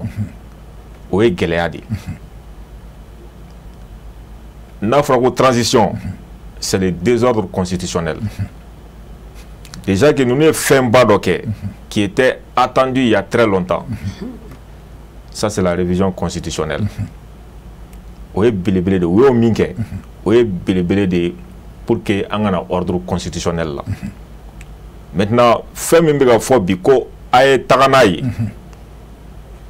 a kun ka ca maliyɛn ka a ye taga n'a ye o k'u farati a la a ɲɔgɔnna caman tɛmɛra yan déjà 4 ans o ye dɔ ye an t'a fɔ n ko b'a bɔ dɛ ni maliyɛnw ka hɛrɛ bɛ min na ala k'o di maliyɛnw ma mais u k'u farati a ye taga n'a ye la ni ko binn'u ka don min na u t'olu ye dɛ o kɛra caman na yan nɔ olu tɛ waati jan ko ye donc u k'u farati o yɔrɔ la maintenant recommandation minnu bɛ ka ta sɔnni u ka taa basé nin yɔrɔw kan u ma ɲininka nin min na parce que nin t'a la o o ma ɲininka ninnu na o a fɔra an y'o kalan an fitinin an ka école la an kɔrɔbayalen an bɛ ka mɔgɔw kalan o la k'a fɔ ko Mali sɔrɔ a baselen don sɛnɛ baganmara ani mɔni de kan an k'a lajɛ nin don suguw la nin waati suguw la an ka pɔyinba kɛ ninnu kan o de bɛ jamana taa ɲɛ kɛlɛ kɛra sababu ye ka nin bɛɛ lajɔ bi sɛnɛ tɛ ka se ka kɛ dugu caman na bi baganw emportera mɔni tɛ ka se ka kɛ an filɛ kuranko problème na sisan nin bɛɛ kan ka discuter ko lahawuta tile b'an fɛ yan mais tile fana kan ka exploiter ninnu bɛɛ kan ka discuter on parle de développement dans les thématiques nin bɛɛ développement siraw de ye o an bɛ se ka ninnu exploiter cogo di an tɛ taa o kuma fɔ fo an bɛ taa fɔ ko président ka kɛ président de la transition ka kɛ candidat ye walima a ye transition prolongée bon bɛɛ ni hakilina don an b'u bonya hakilina kan mais an kɔni bɛ jamana ɲɛmɔgɔw ladi ko dɔw kɛra sisan c'est l'histoire récente de notre pays a kɛra an tile la an y'a ye mɔgɔ dɔw taara k'u layɛlɛ sanfɛ ka tila ka tɛgɛrɛ kelen fɔ k'u lajigin donc k'u farati kuma ninnu na u ye dɔ kɛ dɛ u ye belebele kɛ bi administration bɛ yɔrɔ la a tun tɛ yɔrɔ min na yɔrɔ tɔ minnu bɛ yen n'a ma se ka taa ye an bɛ dugawu k'u ye ala ka se k'u ye min bɛ se ka ala taga yen nɔ o kɔni ye anw ka faamuya ko la. Bakari sisan waati mun dira ma a sera tɛ ma a bɛ foli laban labanw kɛ laban di ayiwa kuma laban kɔni ne bolo ya rabi ala ka hɛrɛ lase an ka jamana la ala ka kan bɛn jamana ala ka fitinɛ bɔ a la ala ka jamanadenw bɛɛ don da kelen fo ka bɔ da kelen fɛ ya rabi an tun bɛ Mali dɔn kɔrɔ la ala ko o segin an ka jamana ma ala k'an don da kelen fɛ an ka bɔ da kelen fɛ ala ka hakili ɲɛma k'a di bɛɛ ma. Kumakan laban. Ne bɛ kumakan laban fɔ n b'a fɔ i n'a fɔ n y'a fɔ transition mɔgɔw ye k'a fɔ jamanaden bɛɛ lajɛlen ye an k'an tilen hakilinaw ma ani kuntilaw ma mun bɛna basigi jamana kɔnɔ mɔgɔw b'i si kɛ k'i boli i tɛ se k'i to boli la dɛ hadamaden ni fɛn bɛ don kaburu kɔnɔ fo kuma yɛlɛma i b'o to diɲɛ na de donc ni basigi mana lafiya tɛ yen bɛɛ lajɛlen ka sabali an ka différents to yen basigi bɛ na cogo min an k'o ɲini hadamaden foyi tɛ se ka ye diɲɛ kɔnɔ mun ye lafiya ye ni basigi tɛ yen hakɛto b'o kan. Merci. Nambori. Ok, an bɛ foli segin Sirifula TV ma. N ye min fɔ daminɛ la. Ni jamana m'an wele k'an ka n'an da don jamana bɛɛ ni kelenya la. Ni Sirifula TV y'an wele ka n'an da don o la. An bɛ Sirifula TV fo la. Merci. Jamana yɛrɛ ma juguya tɛ. Minnu welela olu ye erreur caman fɔ ko in kɔnɔ. A bɛ se ka kɛ anw fana welebaliya o fana ye erreur dɔ ye. Donc j'espère que sini ma o b'a corriger. Donc an b'an ka mɔgɔw fo diɲɛ fantan naani fɛ. Fɛn fɛn ye émission in suit fo ka taa se a banni ma an b'u bɛɛ lajɛlen fo. Ani minnu ye débat kɛ an b'u fo. N'o y'a sɔrɔ an donni kɛra min gasi la an bɛ yafa deli o fɛ. An ka ɲɛmɔgɔba an b'a fo n'o ye Badara Ali Usman Hayidara ye. Ale sababu de la an bɛ nin sigiyɔrɔ in na. An b'an fa yɛrɛ fo ale min ye an ka misali ta yɔrɔ ye. Sija ni kɛnɛya ni labanko ɲuman ala k'o dan n'an ma. Donc an b'o fɔ ka bɔ kuma la yan nɔ. Ka fɔ ala k'an bɛɛ maaya la. Sangare. Ok. N ta fana ye foli ye dialogue min daminɛna a daminɛna commune na bi région na bi national bɛ na n'i ye baara daminɛ i bɛ se ka fiɲɛ dɔ ye a daminɛ na n'i taara ɲɛfɛ i bɛ se ka fiɲɛ wɛrɛ ye yanni a ka se national la fiɲɛ min yera commune ta la o ni région ta la u k'u jija u k'o fiɲɛ ninnu corriger yanni a ka se national ma. O k'a dɔn fana k'a fɔ local bɛ se ka dɔ kɛ mais local tɛ se ka national ta kɛ niveau local an bɛ se ka min kɛ Bakasi mara la sisan an ni minnu bɛ ɲɔgɔn kan yen nɔ minnu bɛ kɛlɛ la yen nɔ an bɛ se ka kuma olu fɛ mais n'a sera sanfɛ olu fana ka ɲɛmaa dɔ bɛ sanfɛ i b'a sɔrɔ an tɛ se k'o kuma ɲɛmaaba minnu bɛ niveau national la gouvernement olu de kan k'o kɛ donc bɛɛ di i jɔyɔrɔ don donc fiɲɛ ninnu ka corriger min jɔyɔrɔ ye min ye o ka jɔ o yɔrɔ la donc n bɛ se k'o de fɔ. Ka foli lase aw yɛrɛ ma ka foli lase Sirifula filabɛɛ bɛɛ lajɛlen ma. Vraiment merci beaucoup Bakar. Mun kun b'an bolo bi Ade vraiment merci beaucoup. An mako mana jɔ la waati o waati vraiment i bɛ na i y'a faamu. Ale ka nalen dugutaga. Voilà Makan Badɔ vraiment merci beaucoup. Nin tɛna kɛ a siɲɛ fɔlɔ ye don n'a nata la an bɛ nin wele i y'a faamu kɛ donc Namori vraiment merci beaucoup. Sangare merci donc kuma kuncɛ. Ka bɛɛ fo ka bɛɛ lajɛlen waleɲuman dɔn bo kelen vraiment maa o maa sɔgɔlen don Sirifula TV la nin wagati an b'u fo k'u waleɲuman dɔn u garisɛgɛ kɛra nin de bi su in na donc ni ala sɔnna ma donc kari nata tuguni an na wele bila maaba wɛrɛw fana ma u n'u da don jamana kunkanko la ni ma to jamana kɔnɔdenw bɛ se ka faamuyali sɔrɔ a la k'u to sigiyɔrɔ la cogoya min na. Vraiment on remercie tout le monde donc an bɛ taa Bangoni Janginebou la mun ye la direction générale Sirifula Ousmane Sogore an bɛ i fo Ousmane Sogore kɛrɛfɛ mun ye les ressources humaines commerciales an bɛ a bɛɛ lajɛlen fo comptable ni caissier k'a bɛɛ lajɛlen fo n'an bɔra an bɛ na Moriba Buya mun ye responsable technique Buya n'o tɛmɛna ka bɔ Buya Kulubali n'o tɛmɛna ka bɔ production réalisation tout Mohamed Keita vraiment merci beaucoup voilà le maestro i yɛrɛ ko ten an b'a wele ko le russe vraiment merci Mohamed Keita yɛrɛ kɛrɛfɛ an bɛ Adama S Kulubali k'ale fo Abu officiel Abu Jabate an b'i fo ani GMT donc an bɛ taa régie la mun ye Dawuda Kone ale de bɛ yen sisan ka Dawuda Kone fo ka Abulaye Aboubacar Traoré MD an b'a ɲinɛ kɔ k'i fo mun ye Didi Bokou min ye Chaka Kulibali k'ale fo an bɛ tɔ tuma min ye chauffeur an b'u fana fo donc Lamine Traoré Seydou Diallo ani Youssouf Diallo an y'a fɔ u fana u cɛsirilen kosɛbɛ sabula u bɛ wuli bɛɛ ɲɛ wa u bɛ da bɛɛ kɔfɛ donc vraiment chauffeur ni foli ka kan min ye gardien fana an b'u fana fo dugumana la Ansar Gar Musa Jara ani cɛkura an b'u fo an b'a ɲinɛ garde nationale maaw fana kɔ olu fana bɛ yan sanga ni waati bɛɛ lajɛlen k'an garde duwa ye tiɲɛ ye donc an ka musokɔrɔba ɲumanw an bɛ jira kɔ mun ye Assa Sɛnpara Nayini Aminata Sɛnpara tɛnɛ Côte d'Ivoire jamana kɔnɔ mun ye Babina Sumuni an b'a ɲinɛ kɔ Go Aïdara Bouaké Madame Touré Jɛnɛba Konate Mayabu wɛrɛ da Ala ka ɲinɛ Nasirifi Kuyate la Ala ka ɲinɛ ala ani furu tɔ bɛɛ n'o tɛmɛna ka bɔ yen mun ye Baba Thiam hippodrome Cɛkɔrɔba Kayika do Babou Thiam denkɛ vraiment une suite de près Traoré Mamadou Mori Abidjan an b'a fo Madani Diallo docteur an b'ale fo ani Sam Diema an b'a ɲinɛ ko an bɛ taa la police de Zegua Abdou Karim Bagayoko an bɛ fo mun ye Suleman Jare Kajana n'o tɛmɛna kɔ ka kun cɛ ni jɔn ye Ousmane Chérif Madane Aïdara yaba ni waati na a bɛ Segu a ɲɛ b'an jama mun bɔra ka taa karamɔgɔkɛ nɔfɛ Segu Ala ka an ɲuman se Ala ka an ɲuman na donc karamɔgɔ an bɛ dugawu de k'i ye su ni tile i ni ka denbaya Ala k'i ma an kɔrɔ i ka laɲini ye silamɛya ka sabati cogo min na Ala ka ɲɛ ka d'i ma donc vraiment merci beaucoup i ni ce ni Ala ma k'a jɔn yɛrɛ na dimanche prochain ani invité wɛrɛ dɔw bɛ na an bɛ na ɲɔgɔn sɔrɔ yan merci salam